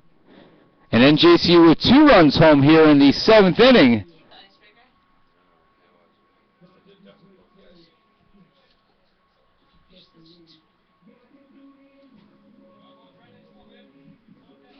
And that's going to be it for the pitcher.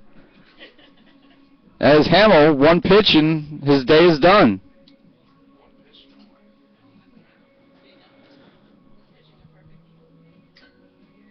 There's actually 2 pitches, as my counting ability has really deteriorated since I got back from Florida. So single to right field, 1 RBI by Rivera. Roman at second base, and Senison scores. And it's 8-2, and NJCU, with nobody out still here in the 7th inning, has sent Hamill to the showers, and that will bring up Brendan Melody, another pitcher out of Brick, New Jersey. He attended Brick Memorial, a junior right-hander, 5'11", 185 pounds. Again, one of 14 players from the Garden State on the Neumann roster. Bolano will be good for NJCU. Now Segan and Bastille behind him, and as of right now, the changes to the lineup by head coach Jerry Smith are working. However, is it going to be too little too late, as NJCU committed 4 errors in the first 2 innings to put themselves in a steep hole. First 3 innings, I should say, as there was 3 runs in the first and 2 in the third. New pitcher is number 42, Brendan Melody.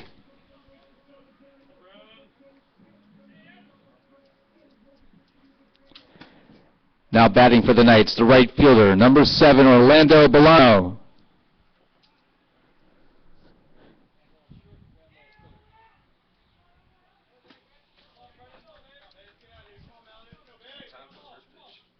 Hamill, that was his 5th appearance of the year, yet he's only pitched 1 2/3 innings. So I guess what we saw from him, the quick hook, is ordinary. That's hit in the air, down the right field line, and it is going to be caught though by the second baseman, as that ball was then blown back, and the first baseman, Drinkard, had a good look at it, but it was blown back a little bit into the field of play, and Elgin made the catch. So Rivera and Roman stay put. That brings up the first baseman, number 12, Stefan Segan. Stefan Segan's average now down to 133.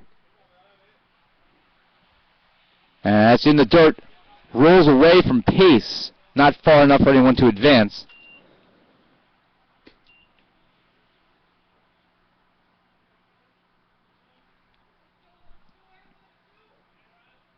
Segan, 2 hits in 15 at-bats, no RBIs, 2 runs scored, no extra base hits.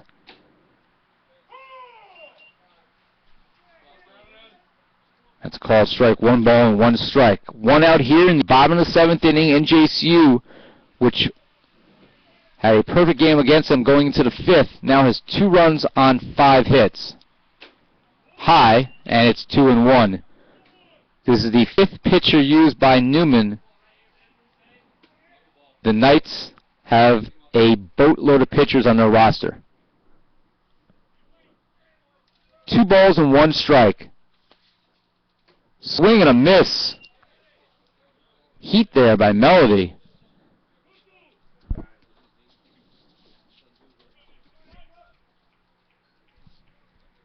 And it's 2-2. 2-2 pitch. Swing and a miss, and Melody doesn't ring up a strikeout. He sings up one, and it's another 2-out situation for the Knife. 2 runners on, and we'll see how Brian Bastille handles it, now hitting .231.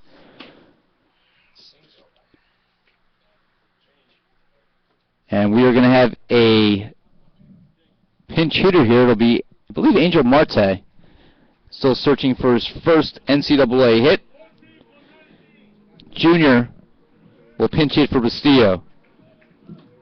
Pinch hitter is number 14, Angel Marte.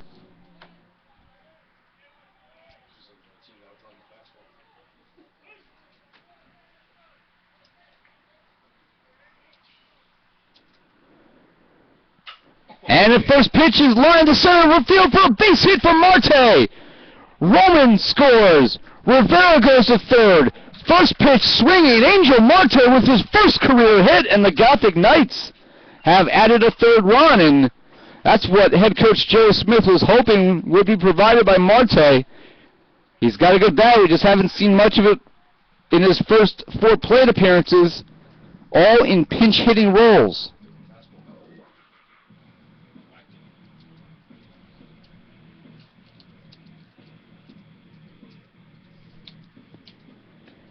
Center fielder number 32, Matt Wagner. So Wagner comes up with 2 outs and runners on the corners. And the first pitch is in the dirt. So Marte, who was 0 for 4 with a strikeout and 1 ground into a double play. Well, remember, his first hit is a Gothic Knight to throw back to first, and going and standing is Marte. Marte for the Gothic Knights, a junior transfer from Newark, New Jersey, St. Mary's of Elizabeth High School. That pitch is high to Wagner. 6'2", 240 pounds. Wagner, one of the true freshmen on this year's team.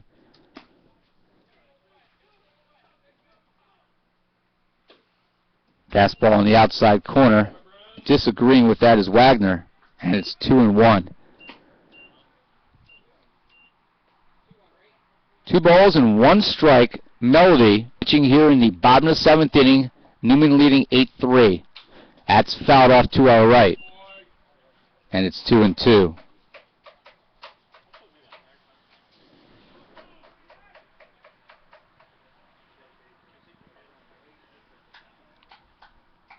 Six hits for the Knights. 5 in this inning. 2-2 pitch. Chopped foul, and Wagner stays alive. That prompts Bee Gees singing coming from my left. Pete Vincent, site supervisor. And Pete Vincent will be on Broadway next week with the best of the 70s.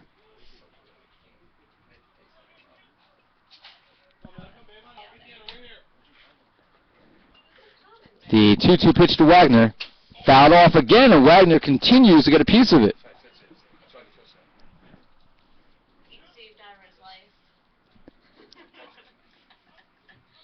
A lot of opinions coming out of the press box to my left. We apologize if you could hear any of them. They are not official opinions of anyone on the Green and Gold Network. The 2-2 pitch. That's fouled off again. 4 straight foul balls by Wagner, who's just missing each time.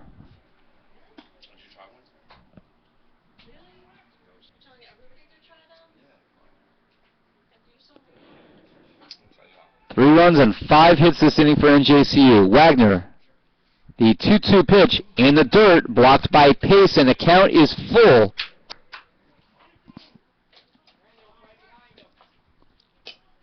Marte with the pinch hit single that drove in a run.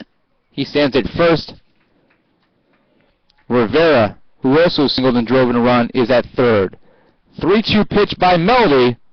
Ground ball, diving, but unable to make the play is the third baseman, Flanagan. An RBI single for Matt Wagner. Marte advances to second, and the Gothic Knights have cut this lead in half. It is now 8-4.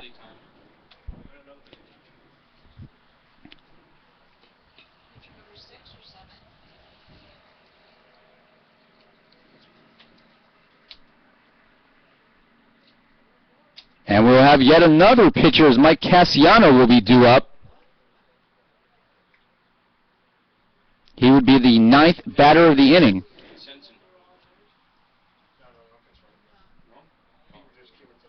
And the new pitcher is Jake Yarber, a right-handed junior, 6 foot 185 pounds, out of Denton, Maryland.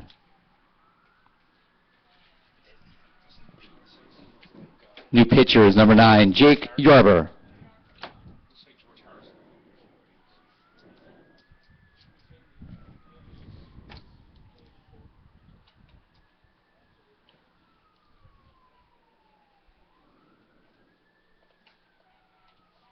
So Neumann has 16 pitchers officially on their roster.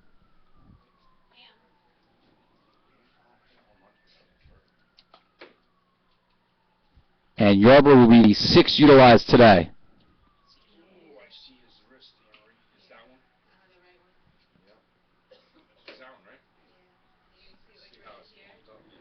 And Cassiano will be due up. He struck it looking in the 6th inning, and he came in for Ryan Winters, who had struck out twice. So the Gothic Knight catchers today 0 for 3 with 3 strikeouts in the number 2 slot in the lineup. NJCU trying to continue the rally. The catcher, number 41, Mike Cassiano. Marte at second, Wagner at first. NJCU with 6 singles in this inning. They have 7 hits for the game.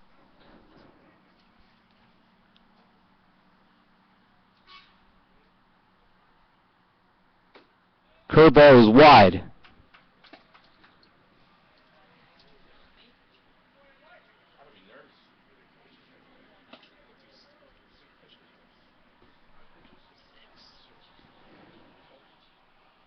Eight to 4, Neumann leads. He pitched to Cassiano, fouled. No, it's in play. Fumble by the third baseman. It's going to be an error.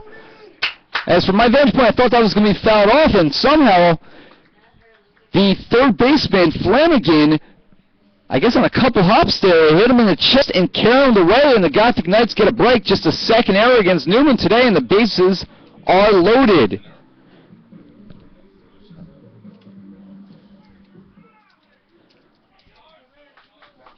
Shortstop number 10, Michael Martucci. Martucci at the plate for the Gothic Knights. He is 1 for 3 with a single run scored. He led off this inning. And he singles to the right center field gap. Marte scores. Wagner behind him. Cassiano goes to third, and it's a stand-up double as Martucci with his 7th double of the season. And NJCU has cut this to a 2-run game. It is 8-6. The rally monkey working for the Gothic Knights, and we'll explain what that means in a moment.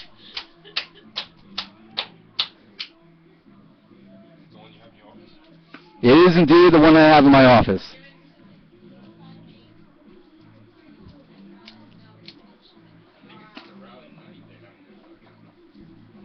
Last 2 runs were unearned. The second baseman, number 15, Pete Senizin. Senizin, who singled.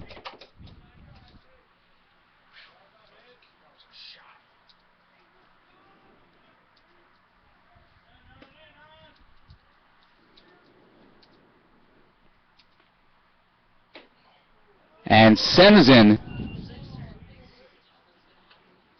looks at strike 1, but the Gothic Knights with 6 runs on 7 hits and now are a single away from an unlikely rally. As Pace comes out to have a conversation with Yarber. NJCU was pretty much given up for dead in the 5th inning. 2 pitchers for Neumann combining for a perfect game.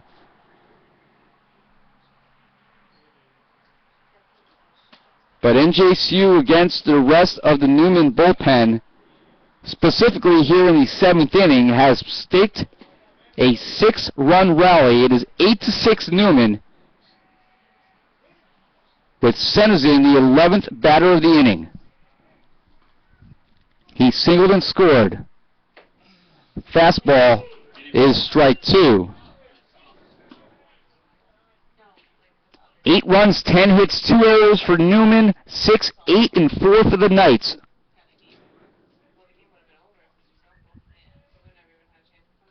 in the dirt, blocked by Pace. No one able to advance. Marte doesn't have, actually Cassiano at third base does not have a great deal of speed, but he moves well for a catcher. Wagner at second base. Modest speed.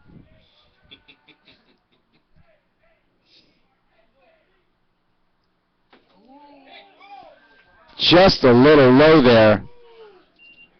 Senderson read that well, and it's 2-2.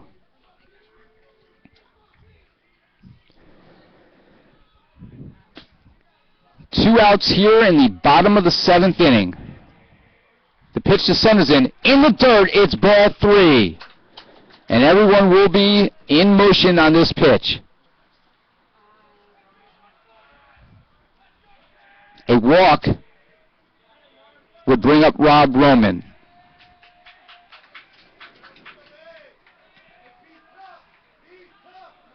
Senderson. 3-2 pitch. That's fouled off. And he stays alive. How you doing, Pete? Now, I'm not talking to Senderson. I'm talking to Pete Vincent, sitting here panting as he runs the scoreboard in the box. 3 balls and 2 strikes. Runners at second and third. It's 8-6. Yarber deals. And it's high, ball 4, and the bases are loaded again. The designated hitter, number 11, Rob Roman. Rob Roman batting .290 on the season. And I think we're going to have another pitching change. Roman, who singled and scored, is the 12th batter of the inning, and why not? Pitcher will be number 38, Mike Dickin, a right-handed junior, 6'1", 190 pounds from Deptford, New Jersey, not that far from the campus of Rutgers, Camden. New hitter is number 38, Mike Dickin. So Neumann has used 7 pitchers.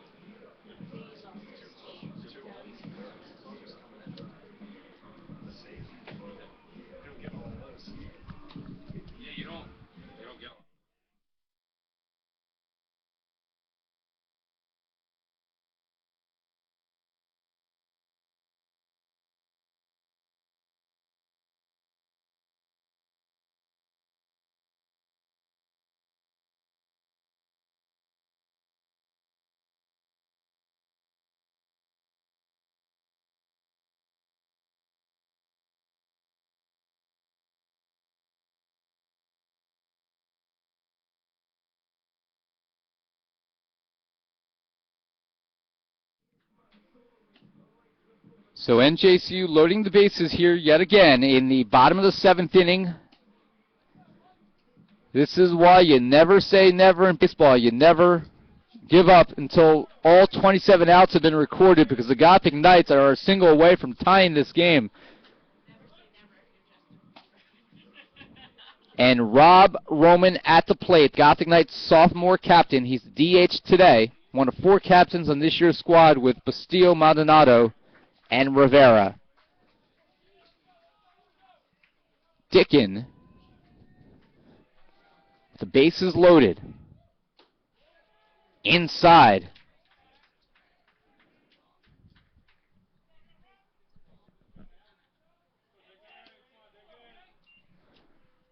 Pitch by Dickin. And a base hit to left field. Cassiano scores. Here comes Martucci. The throw is wide of third base, and the Gothic Knights have tied it. It's a single to left field by Rob Roman. Senderson goes to second. Martucci and Cassiano score. And how has this happened?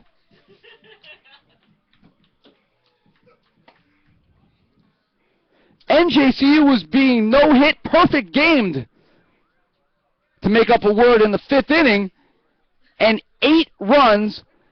Now, 13 batters here in the 7th, And we are tied at 8 against the team with the longest winning streak in the country to date. And Andrew Rivera due up. Takes a strike. Rivera checks swing, foul ball, giving chase is Flanagan, but it's going to be out of play. The left fielder, number 1, Andrew Rivera. As we officially announce him here at the Garrity Complex to a crowd that has to be stunned. Doesn't matter which team you're rooting for.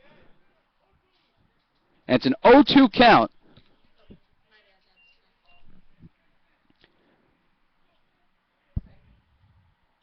That's fouled off again by Rivera. Gothic Knights with 8 runs on 8 hits here in the 7th. I've been doing this for 12 years, folks. I've never seen anything like this.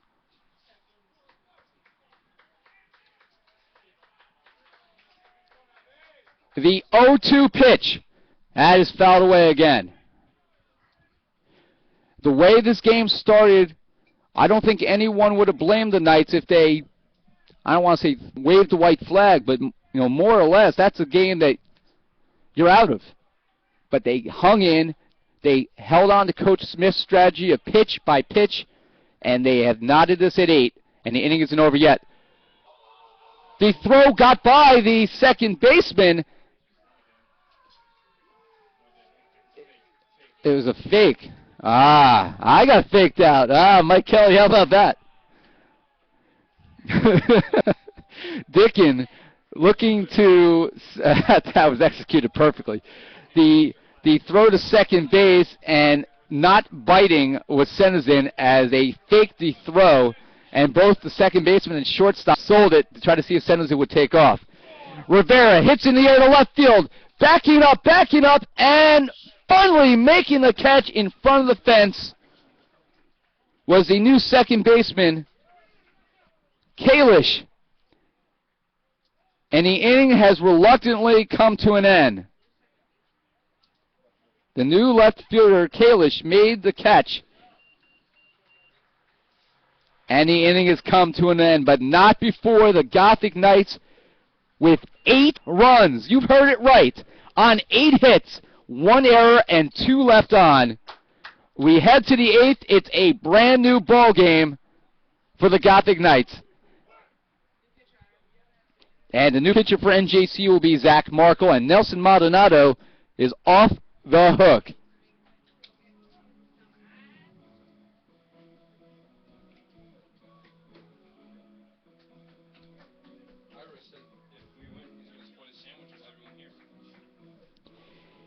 In the 7th inning for the Gothic Knights, 8 runs on 8 hits, 1 error and 2 left on. We head to the 8th inning. We are tied at 8.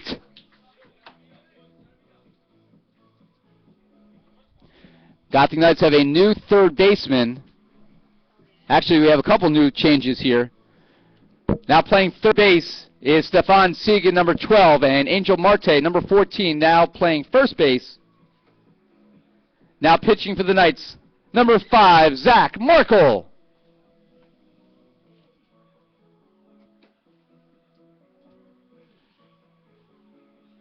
So those are the changes that we has announced them to the crowd.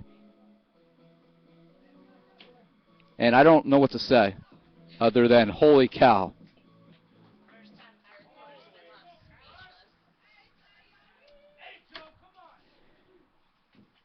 The designated hitter, number 15, Joey Armada. So Armada is due up. This is unbelievable.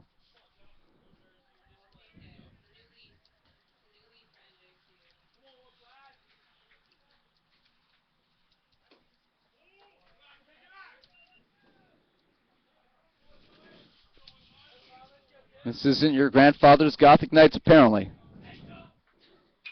Hit in the air, right center field, going back, and making the catch in the deep right center field gap is a new right fielder for NJCU. Actually, it's Bolano, as they change everybody else around. Bolano's one that has stayed put, so Bolano made the catch.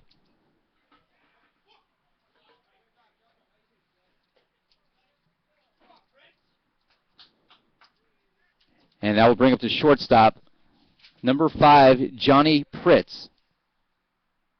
That's hit in the air down the left field line, and it's sailing foul. The shortstop, number 5, Johnny Pritz. First pitch to Pritz is fouled off. Pritz in today's contest, he is the number 7 hitter, and he is 1 for 3 with an RBI single. Zach Markle, the winning pitcher. That's hit in the air down the right field line. That is going to sail foul as Pritz is using the first and third base lines. Hitting both fields is Pritz, and Markle, as I was saying, was the winning pitcher in the Gothic Knight come-from-behind win over Mount St. Mary in a game on Thursday where Wendell Rodriguez picked up his first career save. 0-2 pitch by Markle. Swing! Call! Strike 3! On the outside corner, Markle with the curveball. Belt high. Perfect pitch by Markle. And that will, with one out, bring up the second baseman, number 1, Buddy Elgin. Gothic Knights with now 2 away here in the 8th. And a called strike by Markle, the mathematics major sophomore from Hoboken. Swing and a miss, and it's 0-2. Markle, who transferred to the Gothic Knights last year from Richard Stockton, where he did not play.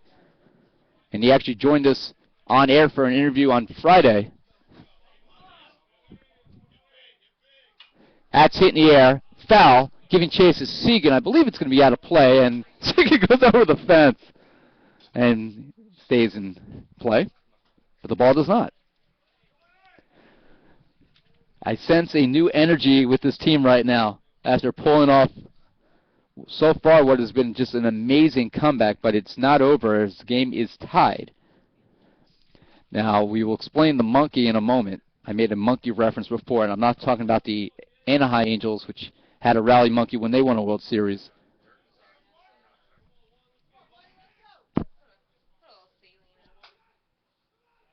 Martucci looked like he got some dirt in his eye at shortstop.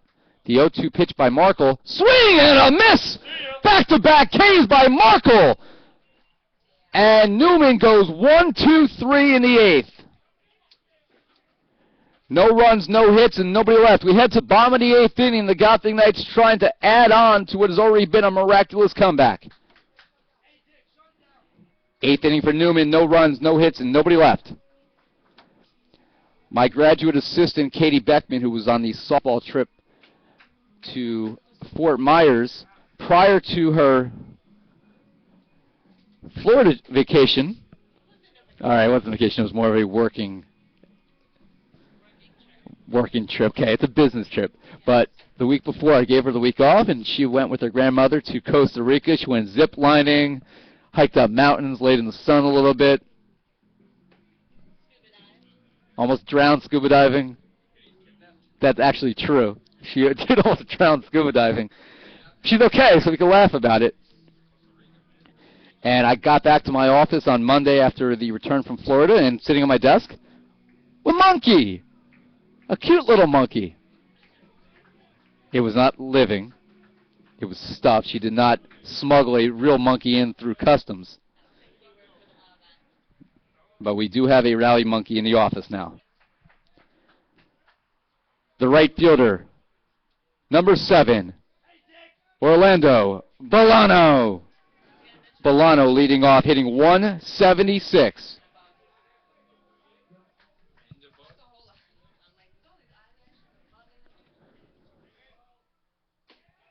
And Dickin out for another inning of work. And it's 1-0. What a ball game, folks. Neumann led 8-0. NJCU with 8 in the 7th.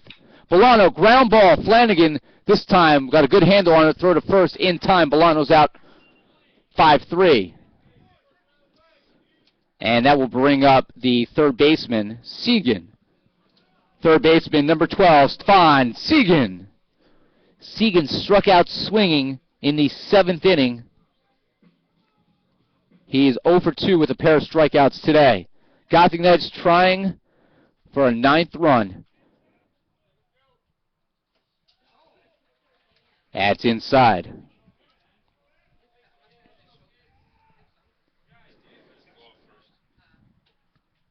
Regardless of the outcome of this game, what a confidence booster this will be for NJCU.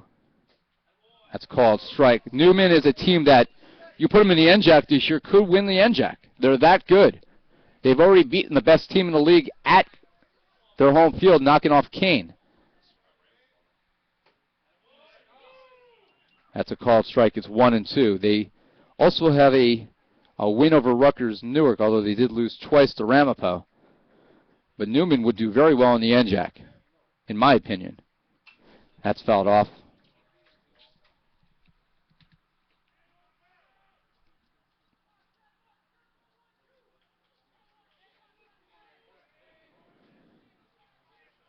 We do realize the live stats are down, folks. We have a glitch here in the software. I'm going to try to work out in a moment. That's a ground ball. Diving is the shortstop. Priss, the throw to first is in time. Stretching to make the play was Drinkard, and a fabulous play at shortstop by Pritz.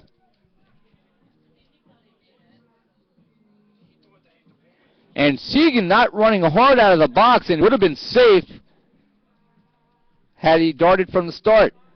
The first baseman, number 14, Angel Marte. Marte, who in his pinch hitting role in the 7th inning, had his first career hit as a Gothic Knight. And he takes a called strike.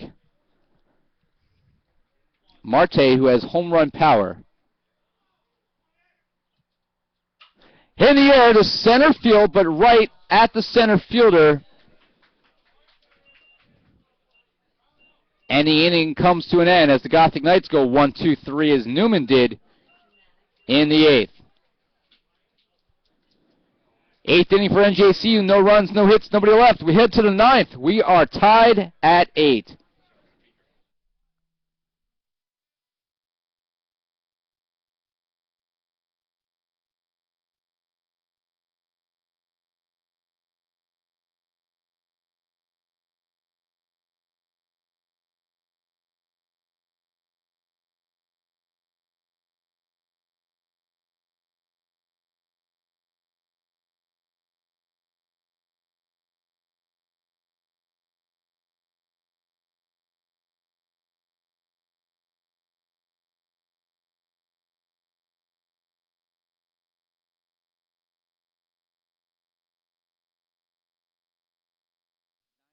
Here it'll be Sessa, Kalish, and Pace. And I have to apologize. Last inning I said it was Flanagan at third base. It was actually DeGenova, as there was a substitution. I didn't have him marked down on my chart.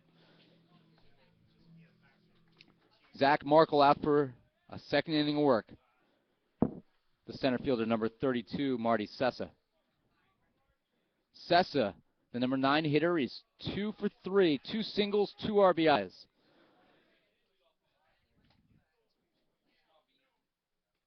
That's fouled off. Now, one thing that does, it makes it a little easier for us to figure out who the winning pitcher is. As Neumann used so many pitchers, and if they had held on to the lead, it would have been much more difficult to figure out who to award the win to.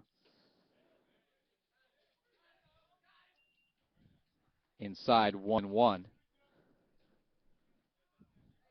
Now, should either team, well, somebody will win, but when somebody wins, it'll be a little easier to figure out who should get the decision. That's a floater, jumping and unable to make the catch is Segan. It's a base hit for Sessa, and with nobody out, it'll be Kalish up. Left fielder number 6, Dave Kalish.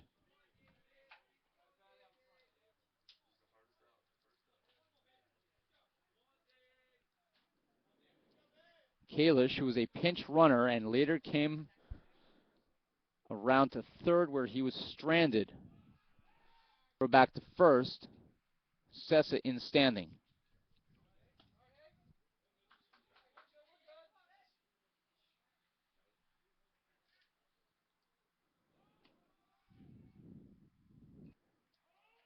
A foul on the bunt.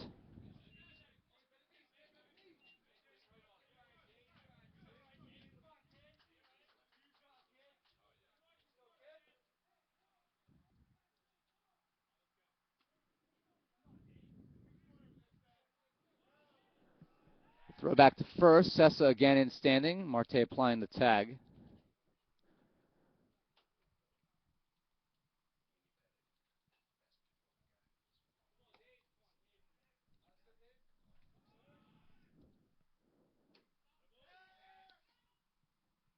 Marte was playing off the line, so throw from Cassiano did not allow Marte much time to have a tag there, and count is 1-1. Markle's thrown 14 pitches, 11 for strikes. Still showing bunt is Kalish. Bunts it perfectly. Markle underhanded flip to Senizin covering the bag for the first out, but the sacrifice is effective as Sessa advances to second. So a 1-4 sack bunt. Sessa advances with one away, and that brings up the catcher, number 24, Bill Pace. Pace, 0 for 4 with a strikeout. He is a 7-game hitting streak on the line. A single here could help Neumann regain the lead. Ground ball. Martucci is there. The throw to first in time for the second out, but the tying run is now 90 feet away.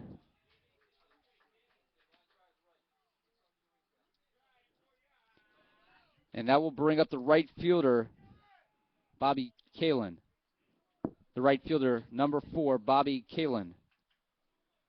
Kalin, a 5'9", 150-pounder out of Drexel Hill, Pennsylvania. Markle trying to retire the batter here and give the Knights a chance. Markle off the mound, can't handle it, and Neumann drops down a bunt, and they take the lead.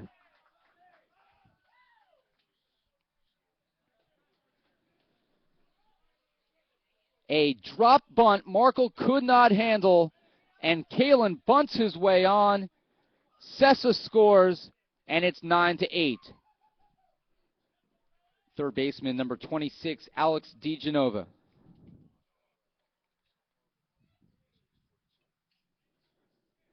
Pinch hitting is number 30, Michael Tomeo. Michael Tomeo, a 6', 230-pound junior out of Holland, Pennsylvania at the plate.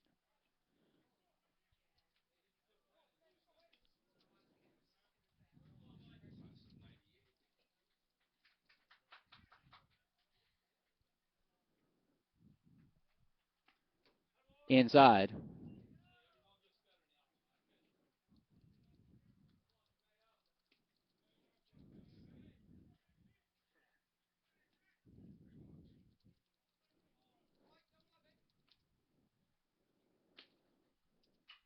Hit in the air.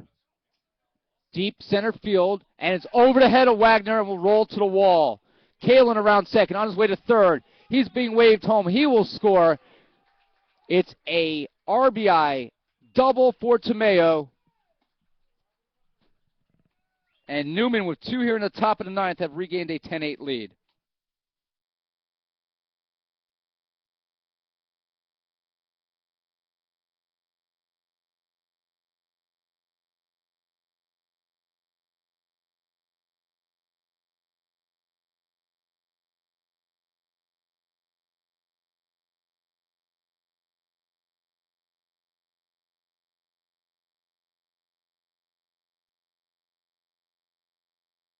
So the Gothic Knights, after scoring 8 in the 7th, in danger of losing a heartbreaker now. 10-8 is your score in the 9th. The new pitcher for NJCU is Kevin DeMoro, who was our nominee this week for the NJAC Rookie of the Week. Among pitchers, he pitched 4 innings in Florida and had a perfect ERA.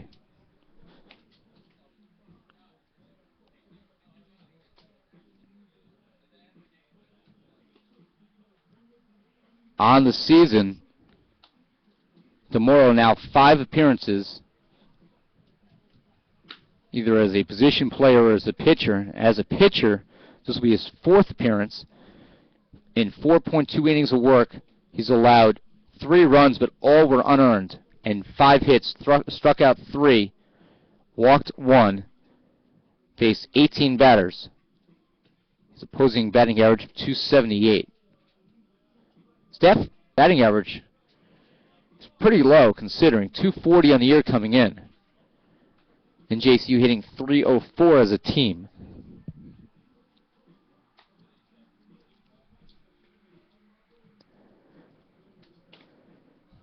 Ten runs, 13 hits, and 2 errors for Neumann. 8 runs, 9 hits, 4 errors for the Gothic Knights.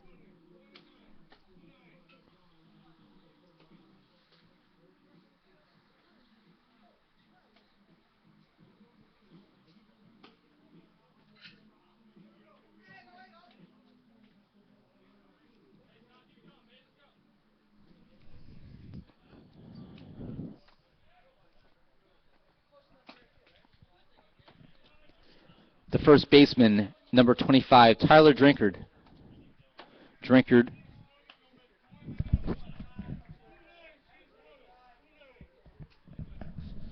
We have a pinch runner. Pinch runner at second is number 29, Brandon Irwin. Irwin, the pinch runner, so we'll enter him into the computer.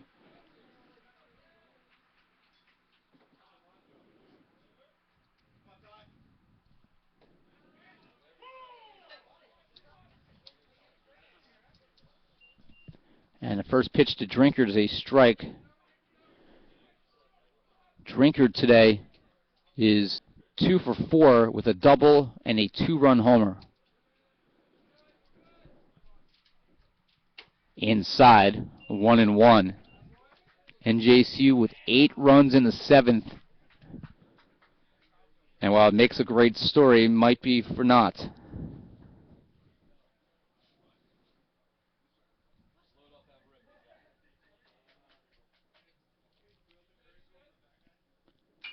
In the air down the left field line, but it's foul. 1-2. NJCU was an out away from getting out of this inning and would have set up a bomb in the 9th inning where NJCU could have won the game. Now they're going to have to rally again. And before that, DeMoro needs to retire Drinkard here.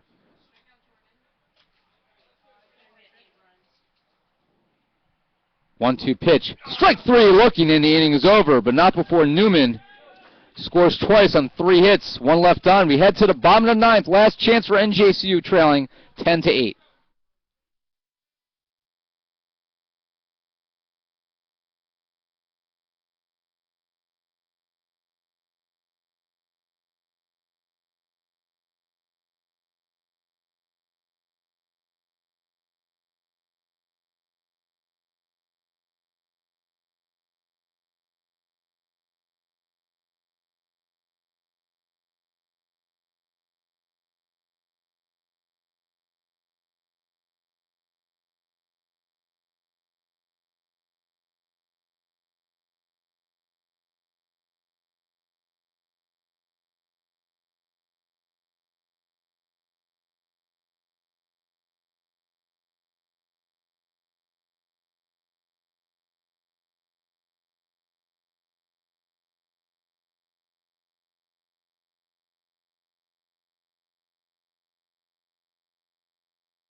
It'll be Wagner, Cassiano, and Martucci up for the Gothic Knights.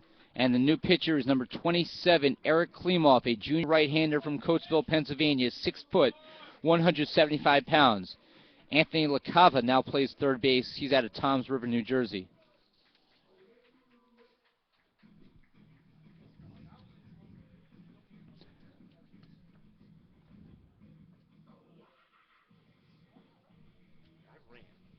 Do I still have my red shirt? How many? No. You cannot play at all. I'm saying I don't declare it yet. I ran right now. And then go to the doctor and get red shirt. Do I still be eligible? The center fielder, number 32, Matt Wagner. No. No. No. Yeah. I don't think you can. No? I'm not sure. So I wouldn't chance it.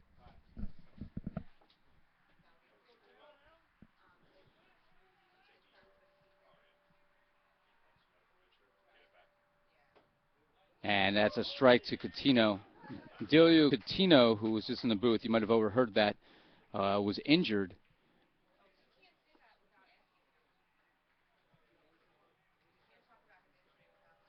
And he's on the side right now rooting for the Gothic Knights. You remember he was injured in the game that we brought to you on Thursday. Injury is unknown.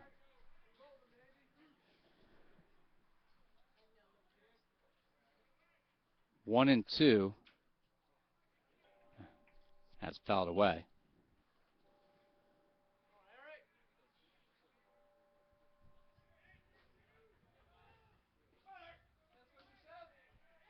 We thank those of you who watched what has turned out to be a pretty exciting game. It's 10-8 Neumann with Wagner leading off of the Knights here in the bottom of the ninth.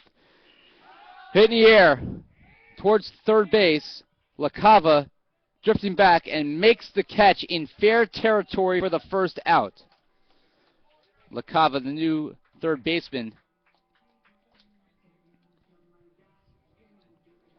The catcher, number 41, Mike Cassiano. Cassiano, he reached on an error in the seventh inning. He also struck out.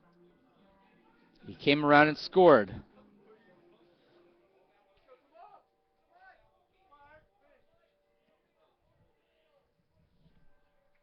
Dickin would be in line to win for Neumann. That pitch is low.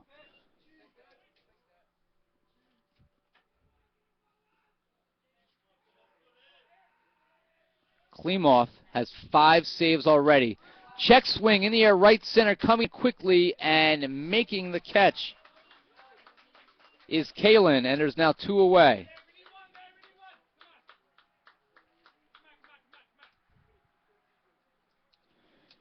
And Mike Martucci now hitting .405 is the last hope for the Gothic Knights. He's 2 for 4 with a single, a double, 2 runs scored, and 2 RBIs. And Martucci swings at the first pitch. The second baseman comes in and makes the catch as Elgin puts out Martucci. And Martucci swinging at the first pitch, pops out to second, and the ninth inning has come to a close, and the Gothic Knights have lost. In the ninth inning for NJCU, no runs, no hits, and nobody left on. Your final score today, Neumann 10 runs, 13 hits, and 2 errors. NJCU 8 runs, 9 hits, and 4 errors. With the win, Neumann, ranked 25th in the country, wins their 11th in a row and improves to 13-3. The Gothic Knights fall to 5-5 and will return to action on Thursday at 3:30 p.m. when they host St. Joseph's College of Brooklyn in a non-conference home game.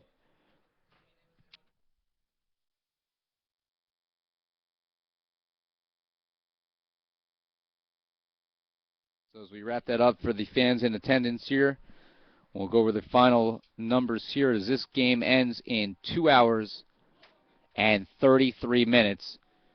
Marco, the losing pitcher in relief. The winning pitcher is Mike Dickin, who's now 3-0, and the save, the 6th of the year for Klimoff.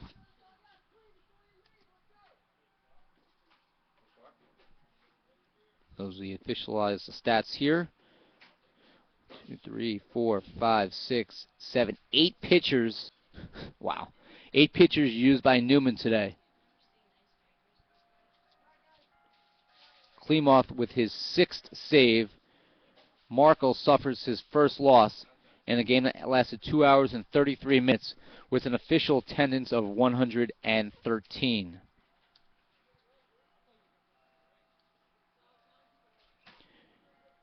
Drinkard had his first home run of the season. Elgin with his 6th double. Armada had 2 doubles. He now has 8. Tomeo with his first extra base hit and first hit period of the season. And Drinkard had his second double as well. We look at the final stats for the Gothic Knights today. Maldonado, the starting pitcher, he allowed 3 earned runs, but 8 in total. 10 hits, 3 strikeouts, no walks in 6 innings. Ryan Mitchell, 2 walks, 1 strikeout, but did not allow a hit and faced the minimum in 1 inning. Zach Markle pitched a great 7th inning, but ran into trouble later on. 1.2 innings of work, allowed 2 runs, 3 hits, struck out 2, walked none. Kevin Tamara with 1 strikeout in 1/3 of an inning. 8 pitchers, as we said, used by Neumann. Spillman started, 4 strikeouts. He retired all 9 batters he faced. Gilliam allowed 1 hit and 3 strikeouts, facing 8 batters, and Smith came on. He allowed the first 3 runs. Hamill with 1 run, Melody with 2 unearned runs, and Yarber with 2 unearned runs. Dickin with the win, 1.1 innings, allowed just 1 hit, facing 5 batters. Klimoff a 1-2-3 9th inning. Offensively, Neumann only had multiple hits by Armada and Drinkard, but Drinkard was 2 for 3 with the home run, the double, and 3 runs scored. Armada with 2 RBIs. Etzel scored twice. No other player had more than 1 hit or 1 RBI or 1 run scored. Etzel did extend his hitting streak to 10. Bill Pace did not have a hit, so his hitting streak came to an end, as did Flanagan. Ryan Winters came out early for NJCU, and his hitting streak came to an end at 8. Roman was 2 for 4 for the Gotham Knights, and Rob Roman had 3 RBIs and 1 run scored. Andrew Rivera was 2 for 4 with a run scored and an RBI.